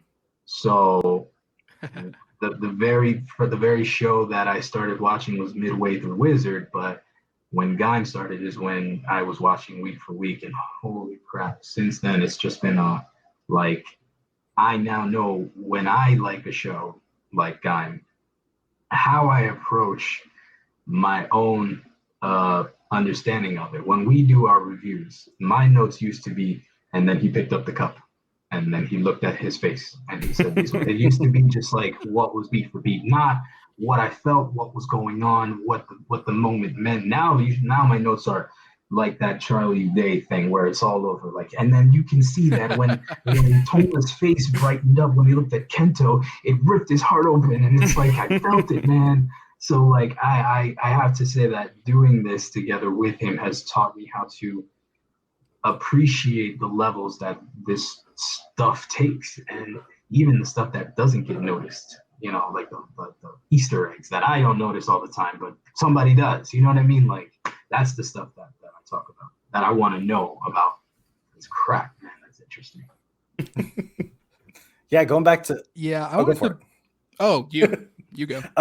Going back to like the Tokusatsu World Tour, our podcast, the fitting into our child together. Yeah, our beautiful bouncing baby. When we started changing diapers. When we started it, we came. Uncle Carl. It all started because we were like, "Hey, we should make a podcast." And one of my biggest things was I didn't want to start a purposeless podcast with just kind of no direction, talking about this week's Tokusatsu, because I've seen so many, and I've listened to so many podcasts just fall by the wayside and stop after 6 weeks, 7 weeks, because there's not a lot to talk about week to week in Tokusatsu if you're just talking about Super Sentai and Kamen Rider. Like sometimes there's just filler episodes and there's not much to talk about, especially back in the day. Now, so with like Team Rider and stuff, there's news kind of coming out all the time.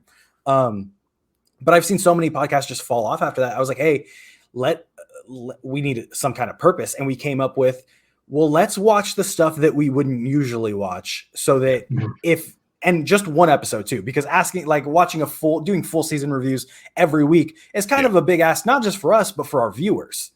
Yeah. Like that's a way to burn someone out real quick. Yeah. So we do one episode. And if Jem has kept watching shows that I haven't kept watching from the podcast, and like I've checked out a second and third episode of some of those shows too. And that's the whole idea for our viewers. If you want to bounce in on one episode, you look down our podcast list and you see, oh, Kamen Rider Zoe, let me watch that. Or you like bouncing around and you're like, oh, I want to watch this one, but not that one. Like that's kind of what it's built for. And we were talking the other day about like, we both know there's a hard cap and a hard end to this podcast because the entire promise from the jumpstart is we watch things that you can watch free and illegally. Yeah. Mm-hmm. So anything that is officially subbed, and that stuff ends eventually. Like Toei Tokusatsu World is going to stop subbing things after a while. We're eventually going to have to watch the episode 2 of something, which is like the first step of it. But I think it just gives it that gravity of like, all right, we're here for this time. Let's get it done. Let's do it well for the time we are here. Yeah, absolutely. Yeah, and that was like his like main. It was Hawk's like main thing when we were talking about like starting a podcast together. He's like, it has to have a purpose, and that was something that I hadn't thought about because I was just like, Hawk, we talk for 4 hours when we talk, dude. We have to do something. Like we have to start a podcast. And I think that's another thing that people might relate to, just like having somebody, whether if it's in real life or online, that you can just be like, yo, that new episode this week though, let's talk about it, or like whatever, you know. Exactly. And that's a great segue into what I wanted to talk about just now, is that like I don't think with anything really you can do it by yourself. So like if you're going into content creation and you're like, I'm gonna make it big, I'm gonna be the next Markusatsu, Squall Charleston, like I'm trying to be like bam, bam, bam. Like you can't do that on your own. Like regardless of how good you are, you want to collaborate. It's something that you should want to do. Like expanding yourself with other people, talking to other creators, seeing how they work. I think something that's amazing about Hawk and I is that not only do we like get along well for working or talking about stuff, but like that's just there. I can talk to Hawk now in just like a manner that I wouldn't talk to like somebody I just met. And that's something for me, like it wouldn't have happened if I hadn't reached out and been like, hey, do you want to do this video that I haven't released yet that I think you would be perfect for? And then that's we just started talking, and then we were just like, podcast, let's do it. And then, like here we are. But I think you have to reach out as well. And I know that might be like scary for some, because as somebody that was a fan turned creator, when you start reaching out to people to collaborate, it's not going to be just like yes all the time. It's not going to be like, oh yeah, let me work with you. Because the other thing about collaboration is that sometimes people want something out of it. And like when you're asking for something, that means that you also have to give something, So like with me and Hawk, for instance, I keep using this as an example. But like we do different content. Like we're able to like talk about certain things like that we relate on, but like we also have like different audiences, he's very much into streaming and all that stuff. So like being able to like spread his word about what he loves to do with my audience and vice versa, I think it's just an amazing thing to just like build a community, not just one lane, and that's something that I noticed with Carl when we started talking, or like when he spoke on those Team Kamen Rider panels. I was like, we have to talk more with this dude. Like, let's get him on the podcast. Let's go on his podcast, whatever. Because like when you meet other creators, when you build an actual community, that's when like, I don't know, you have something to be proud of, in my opinion. Like I'm doing something that like makes a difference. Like I'm not just like doing it by myself, because also like you can only get so far by yourself. So like at some point you're going to want help. Yeah, Carl knocked it out of the park on our podcast. I don't know if I've said that, but I've had so many people absolutely like text me or tweet me like, bro, you guys watched Gamera. I was super into it. We had a ton of people, like I know we talk about not to look at analytics, but we had a ton of viewers that were just in it and that had watched the episode or watched the movie to talk about it with us. Like when we started talking about the club scene in Gamera, like the chat was popping off of like, dude, that club scene was insane and everything. And that was like an hour into the podcast. It was, the weird drug commercial. Jesus Christ. 100%. Yeah. But like, I genuinely do appreciate you guys saying that. I really do. One of my favorite things is actually, like I said, just talking to anyone really. But like, and it kind of loops back to what I was saying at the beginning when it comes to like, my mission is not, obviously I'm going to pour Kool-Aid down your throat. That's what it is. It's going to happen. Exactly. Open wide. But at the end of the day, I want everyone who is a fan of Toku to be on the main stage. Like it's their stage now. So like when we had the Henshin videos, I will retweet every Henshin video you send me. I will do like, we watched that on the stream. I got teary-eyed, man. Like I got real choked up. Like that was so cool to watch. And I was so proud and happy to see every single person who submitted one. And like, I know a bunch of people, because there's a longer one coming at some point. A lot of people were like, oh man, mine didn't make it. I know it's coming. It's coming. I promise. If Dave says he's doing it, he's doing it. But That's dope, man. That's incredible. It's like, it's that kind of thing. Like and it sounds like kind of corny and like, it's just sappy. And I don't know, maybe I'm just getting old and soft. I don't know what it is. But like, that's honestly my mission as a content creator. Like I want to make everyone else enjoy what I enjoy and share this love and just raise everyone up. Honestly, that sounds super weird and kind of Creed lyric-y, but like, that's what it is. Like, I want to enjoy stuff with people. That's my mission. So pulling back the curtain on just the last week, as a matter of fact, I felt so bad because we were talking about what to watch on the podcast with Carl, and Jen was like, "Oh, Carl said he'd love to watch any of the Showa Godzilla movies." Like, obviously, Kaiju Carl, I get it. Cool, let's do it. Yeah. And I look it up, and I was like, none of those are up for free and legally online. But there is one Kaiju movie that is, and it's this first Gamera American dub movie. And I felt so bad being like, "Hey, do you want to watch this?" Because it's the only thing that keeps the promise of our podcast. And I'm glad it turned out great. I'm glad you liked it, because if it didn't, I would have felt like the biggest asshole in the world. But like, if I didn't, I would have had fun ripping it apart for an hour. So. But like that was one of the intersections where I'm like, okay, do I, in terms of collaboration, do I say, yeah, do it, let's do whatever? Or do I like keep the promise of our content that we originally gave to our audience? Yeah. Of like, hey, you guys can watch along with us. There is no shady download site. There is no like weird torrent that I have to send you to. Yeah. And I think it worked out for the best. It could have been terrible, but it worked out for the best. And that was sort of taking that shot is worth it. Sometimes just being willing to do something a little different, even if it's not comfortable, is where you find that spark. I mean, you guys nailed it. Like, yeah, that's what the World Tour is all about. Like just finding just random thing. I've found gems, or no pun intended. I found gems, and I found stuff that I absolutely will never go back to and will probably forget in 3 weeks. Yeah. I will say, because of you guys, after watching the Zoe episode, I went and watched the entire like 90s trilogy of Kamen Rider, because it's all on there. Ridiculous. It's all ridiculous. It's all absolutely ridiculous. So Gumby. I've only seen Jay other than Zoe, but I'm sure Shin is insane. Shin is a weird one, man. There's Shin weird will like probably alien be babies our and Halloween stuff. episode, honestly. Okay. Yeah. You That's want a beautiful company, you idea. let me know.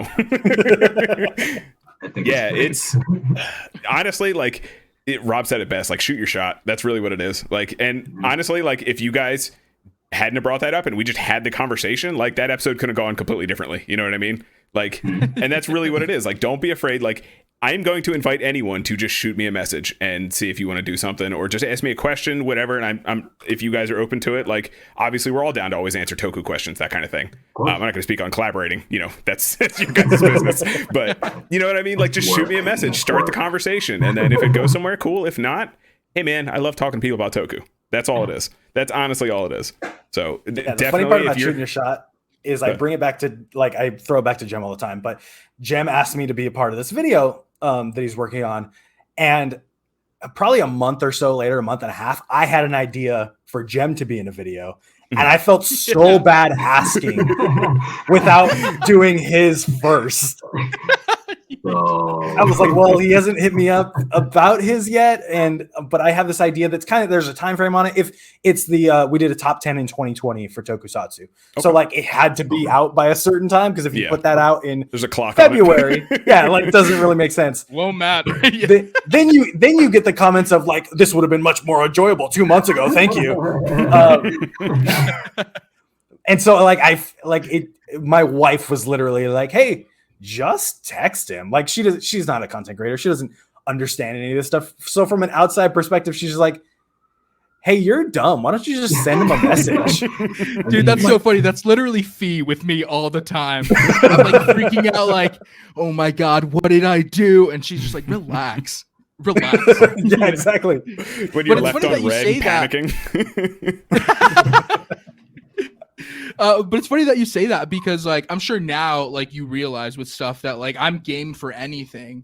But it's funny that like you will have those fears, like not you, Hawk, just like general, like you will have those fears of just like reaching out to someone, especially if like you quote unquote like have them on like a pedestal. And that's something else that I wanted to like talk about here, that like content creators are literally just people that make stuff. Like they just like, I don't think they're not like film directors. They're not like Hollywood actors. Cause sometimes people talk to me personally on TikTok or on Twitter. Like I'm like a something. And I'm like, guys, I'm no one. What's happened? Like I'm nobody. I cry on YouTube and I henshin on TikTok. I'm nobody, you know, like, so like that's one side where I feel like sometimes people might be a little bit in their own heads with like reaching out to people. But like if you have a good idea and you have an actual like great reasoning to make that with somebody else, shoot your shot. Talk to that person. There was a TikTok series. I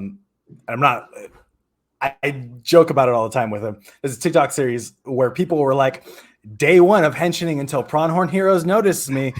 And like a couple people did it. And I was like, guys, it's only going to take one day. Like you can literally one day. You can literally message Jem and he'll henshin for you. Like it does not matter. He's game for all of it. When I would just woke up one day and I saw that notification and I thought to myself, I was like, well, because if no context, if you don't have any context, I did a daily series on TikTok where I asked Rosie O'Donnell to just notice me. Just randomly. It was the most random thing I'd ever done. I just henshined for her every single day with a different belt that I have, and I just did a henshin for her. It took 22, 23 days for her to follow me on TikTok, but it happened. Yeah. It was sick. But like after that, like 2 days after, some kid was like, day 1 of henshining for Pronghorn Heroes, and I was like, what's happening? Like, why did that happen? You know? And like Hawk was saying, they literally could have just messaged me and be like, hey man, let's henshin together. And I would have been like, hell yeah, let's fucking do it. Like, I'm down, you know? Like, I'm just a dude that loves this stuff like everybody else, you know? Yeah. I'm a nerd. You have me at henshin. What are you doing? Yeah, exactly. There's not going to be a day count of this thing. Like, as soon as he saw that notification, he's going to do it. Yeah. You know, now that we're talking about this, though, there was a kid recently that started doing a daily thing for me for Dino Fury, and I haven't been able to do anything on TikTok for him. Oh, so no. I think he's on like day 5 or something. So I kind of feel bad. I should probably do something about that. He's definitely unfollowed you by now. He's like, never mind. Oh yeah, he's like, you know what? To him. This guy's a fake creator. He's big-headed. So that's it. Right. But I'm sorry. Yeah. You're gonna walk out of your house one day, and he's just gonna be up on your roof and just, And honestly, like I feel bad every time I post on TikTok now because like I'll just do like a selfie video real quick. But it comes back to what I was talking about earlier. Like it's gotten to the point for me personally. I kind of like exhausted a lot of myself to the point where I don't even want to set up the tripod to film a henshin, dude. Like I'm so like over it that I'm trying to think of like other ideas or other ways or other videos that I can make or put out that'll like show that appreciation or just like whatever, because I don't know, man, the things need to change for me personally in order for me to still find things enjoyable and still, you know, want to create, because I'm not going to be loving what I do if I'm just posting a reaction every other day. Like that's not what I'm trying to do. And I think it comes back to like finding a balance between what you want and like, I guess what the people want to an extent. Because I would never put out something that I know people are going to hate, you know? Yeah. So like, it really comes down to making sure you are thinking of the viewer and just making sure, because this is what I tell Sophia all the time. I'm always thinking of stuff that I wanted to see when I wasn't making content, you know? Yeah. So I think it comes down to that, really. That's a good way to put it. You know, like where would you be if you had the ability to see what you wanted to do, or yes, be immediate, or have that content that you were like, you know what, I really wanted to know who's stronger. Is it Geo or is it Oma Geo? Like not that any of that matters. I'm just who are those two? That's just blabbering. Right. Toku says congrats on 15K, by the way, on TikTok. Oh, thanks so much, Toku. That's appreciated. Yeah. Awesome. Wow. I mean, it is getting late, so I wanted to ask one more major question because we talked about a lot of kind of heavy stuff today. What is if you had to give yourself a goal as a content creator, what would that be? Like, what is your like one goal you're trying to reach right now? I got mine. I think personally, and I hope this doesn't come off as like any big-headed typeness, because if you know me personally, like if you've talked to me outside of my videos, you know I'm not necessarily like that, but I am striving right now. Like my current goal for the channel is to get our videos on YouTube monetized, and to just string on that. I would love to be able to make money off what I love either doing or talking about. It was something I did for a couple of years with music. I did like DIY tours with bands, filling in for drums just because like I wanted to make money off drumming. So I did that for a couple of years. But after quarantine, I lost my ability I didn't lose the ability because obviously it's back now. You can work in kitchens, but I don't want to be a line cook anymore necessarily. The kitchen life for me took way too much out of me, and it's not a dedication that I am trying to put in because it doesn't give me anything other than that paycheck week to week. Yeah. So for me, and I've struggled through a bunch of different jobs living in Philadelphia a couple of years ago, but so I'm kind of at a point in my life where like I would love, because I'm a creative person, I would love to be able to make content either for my channel or for somebody else, that then I could just make money off of and like create something. Because like personally, I tell Hawk this all the time. I'm trying to build something and I don't know what it is, but I'm trying to build something. So like we'll see when we get there. But like I got heart and I got passion, and I feel like I can put it to use with Toku, because something that I love with Kamen Rider, especially right now, things are coming up. Team Kamen Rider, all these things that are coming to the US. So why not be there for the ride, you know? Yeah. Absolutely. What about you, Hawk? I've got two, one kind of farther out and one short term. I don't want to go back to work, and I don't want it to be. I don't want it to sound like, hey, make money is the big goal, but like make enough money, because right now, my wife has kind of a stable enough job that she lets me do this. Like, let's no ifs, ands, or buts about it. She lets me do this. I think we all shout out Birdie. Yeah, shout out Birdie. we all pull that little card. We get let this for a little bit. Yep. Absolutely. So, for the past year, she's let me do this, and I want to get to the point where I can help contribute more to our just overall lifestyle, which is like the smaller goal of like, hey, make money somehow. And Twitch does it here and there. Just a little more consistency, which starts with consistency with me. So like the first goal, instead of just making money, would probably be just be like, hey, make that schedule count. Like figure out how to, even if it's the smallest 2-minute video, hit that every Thursday that you want to. And the larger one that's obviously years and years out is I really want to be, or make like the IGN of Tokusatsu, to take that original idea of the G4 TV, the Attack of the Show, be that of Tokusatsu, and have this conglomerate, because there's sites out there that focus on Tokusatsu. None of it's really daily and none of it's really personality driven, which I like more. I was just going to say that, dude. The personality is key.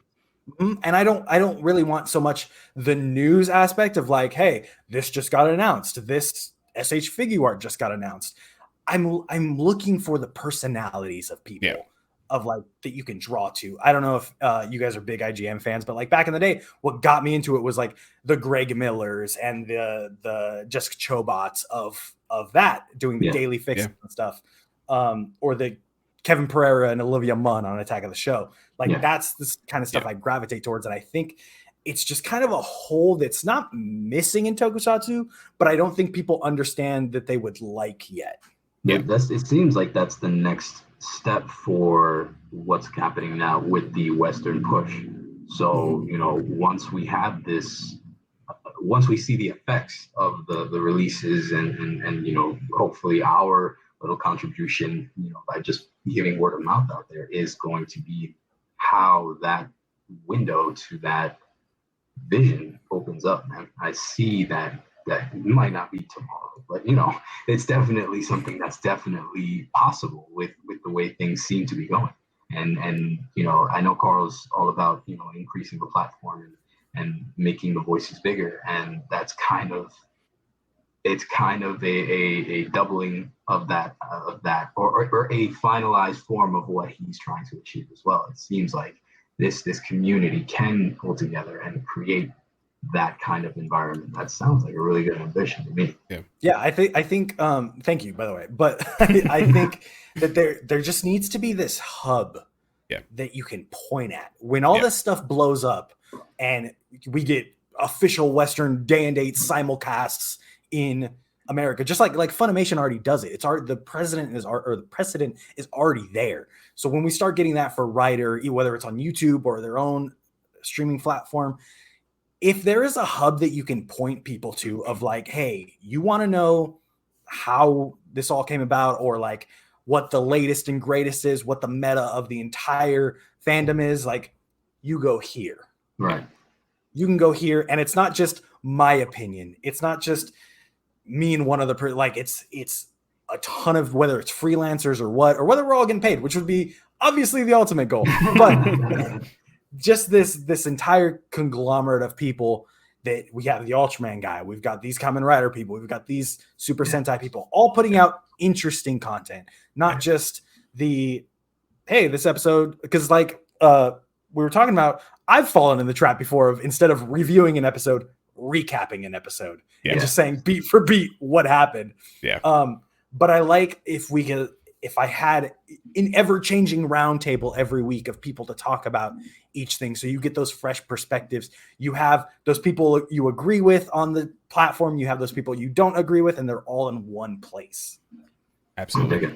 Weirdly enough, we had actually talked about that when we started Tokudon, because we had 4 hosts originally. 2 of them are out of commission at the moment, but we were talking about, the variety channel, kind of like a G4, where we had, Rob and our other buddy Ben. They're both writers Rob's doing like a creepypasta thing right now. And then like my cousin who also helps us out, Josh, he does more of like tech stuff. So me and him are going to do like a tech show. It's interesting that, we had never met before 2 weeks ago, and we had the same idea out the gate, and that just shows why we're all on the same podcast right now.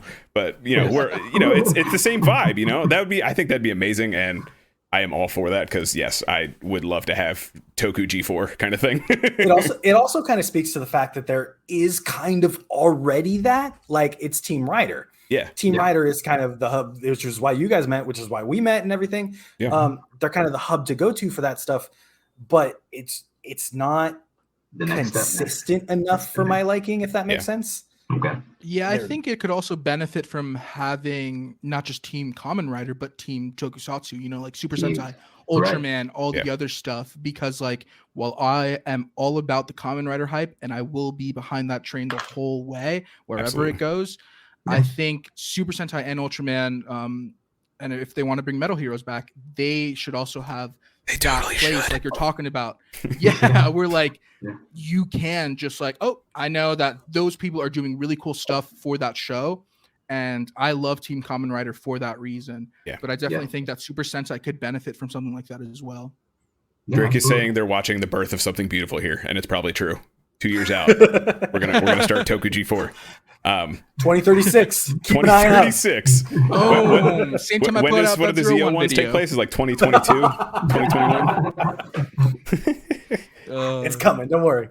What about you, Rob? What's your ultimate goal from content creation? Honestly, man, like I support this idea, because since, again, legitimately, I have been I approach this completely as the fan that I became, and every time we get a chance to just talk about it, I appreciate it, just because it gives me the scope of where this is blooming.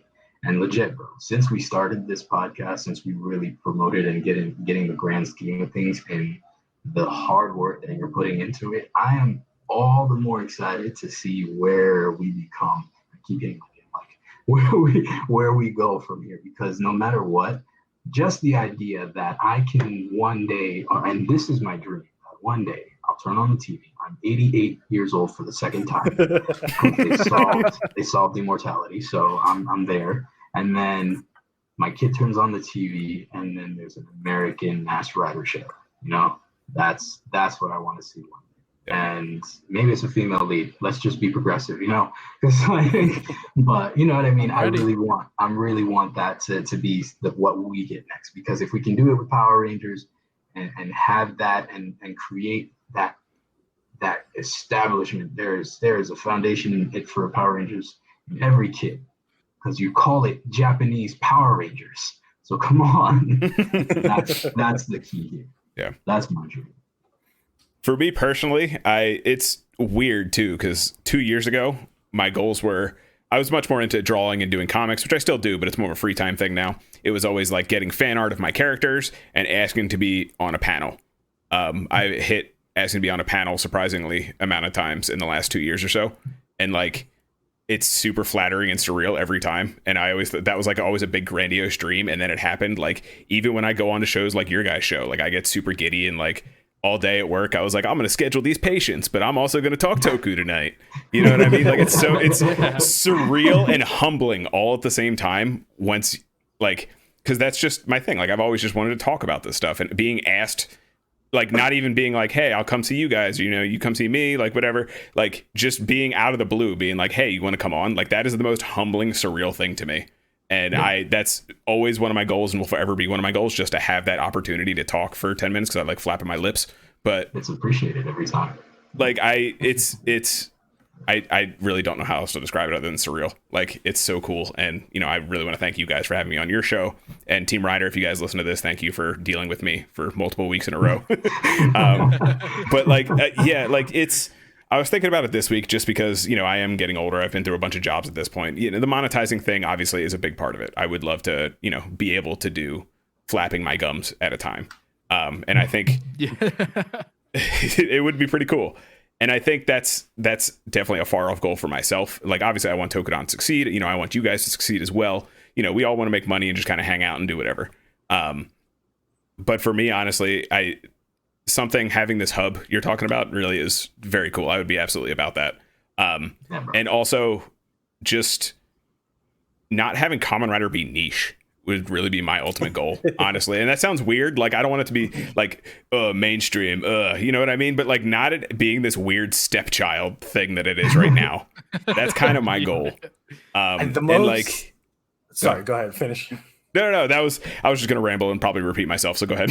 I was just gonna say one of the most interesting things that I was gonna bring up, especially with all of our goals, is like there's this just overlying thing that we're not in control of any of this.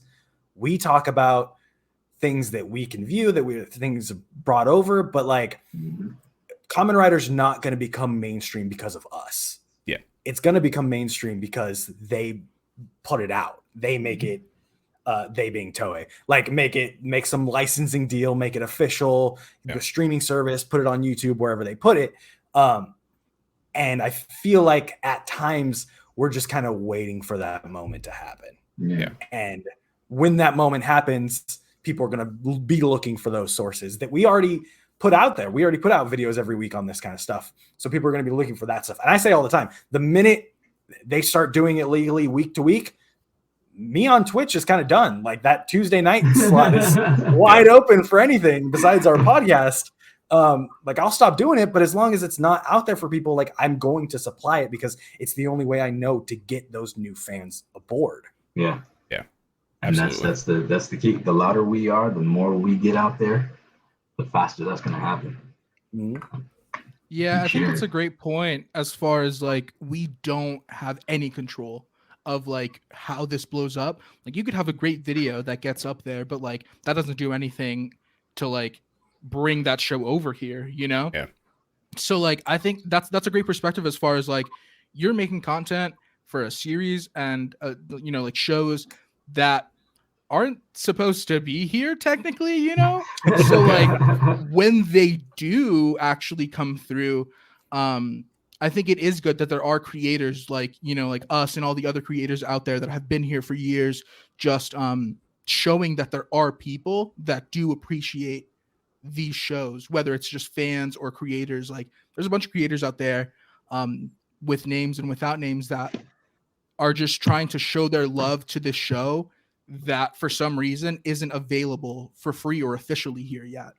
Yeah. So I think it says something for us to try to like want a lot for this show that technically isn't even for us. You know, we're just trying to prove that it can be as well for us. Absolutely.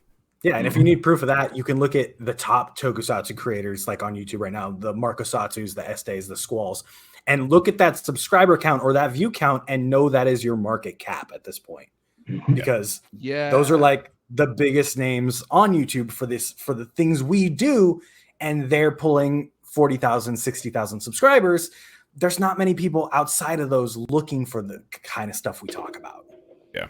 It's so funny because Hawk and I talked about that the other day. We started trying to do these little roundabouts on Sunday where we would just talk about stuff, and we talked about that for a little bit, and it kind of just inspired me to push beyond that, you know, just like, no, because I never thought of it that way.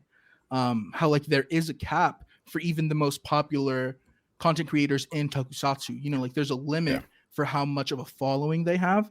And for me, it was just like, wow, there's a limit that I need to surpass now. Like, I want to exceed that, not because like I think I'm better, I have better content, like the numbers, like I need to have all the numbers, but more or less like I have a feeling that there is more. I think it all comes down to what we've been talking about, the availability of the show, and then having the right content. Essentially, like, what do people want to see from these shows, you know?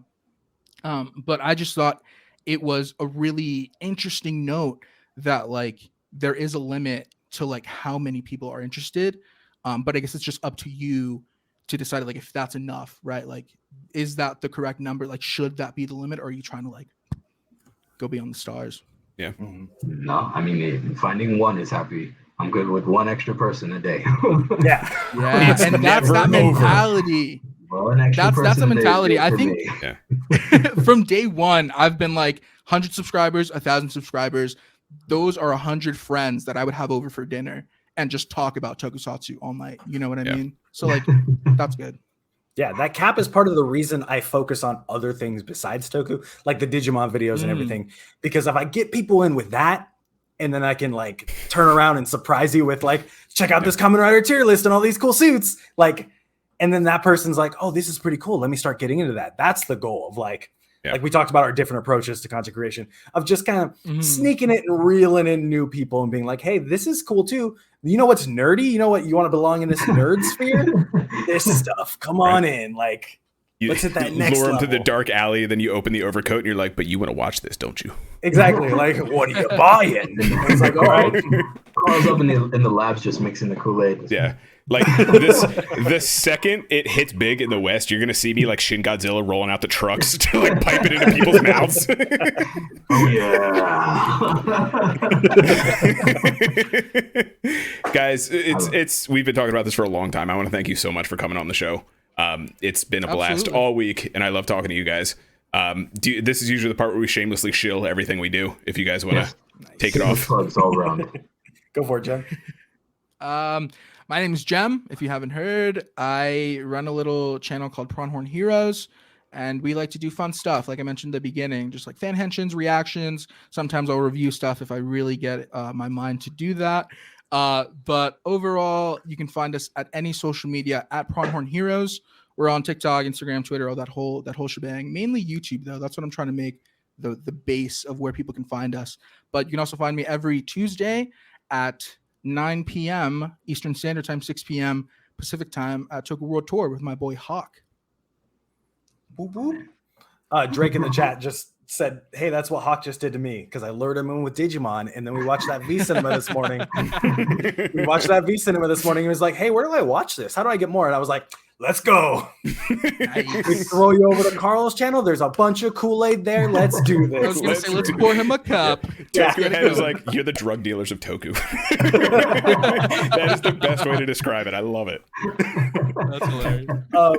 My name is Hawkillies. I am a YouTube content creator at youtube.com/Hawkillies. I am a Twitch streamer, twitch.tv/Hawkillies. You can find me pretty much anywhere at Hawkillies, except for Instagram. Don't find me on there. It's kind of like a weird platform, but it's Hawkillies _ if you want to find me on there. Other than that, Toku Tuesday nights start at 6 p.m. with the Tokusatsu World Tour podcast, where we talk about one new kind of, I keep wanting to say cringy, I mean fringy, where we kind of look at the fringes of Tokusatsu and review one episode. Yeah, it's available free and legally, and then we go on to watch the newest episodes of Super Sentai and Kamen Rider. That's kind of the main place to find me, because Tuesdays pop off over there. Sick. Go ahead, Rob. You can go first this time, because I'm going to be nice today. So I am I'm Rob. I go by 6 Echoes. There's a bunch of stuff that I'm working on now, but we will see mostly on the Creepypasta channel in the next 2 weeks. Yeah, and I'm Carl. This has been Tokudon. You can follow us on every podcasting thing ever. I did also start putting these videos on YouTube, so you can check out the Kaiju Carl YouTube channel. It's on there. And then you can find me, if you're watching now, you probably know, it's twitch.tv/Kaiju Carl. Every Sunday we do Tokudon or some kind of Toku related thing if it's not Tokudon, so we try to do that on Sundays. And then I also stream some games. I'm going to be doing Nier Replicant this week. Super excited for that game. If I don't find my collector's edition, I'm going to cut someone. So it's fine. But I'm going to be playing that this week. So come hang out. It's probably going to be Wednesday again, because I'm bad at schedules, because we just talked about it for 2 hours, but I'm bad at schedules. So it'll probably be Wednesday. Don't be like me. And I just wanted to say once again, thank you guys so much for coming on. Really appreciate it. No problem. Thanks for having us. Yeah. Absolutely. Anytime. Bye, guys. Yeah. Bye.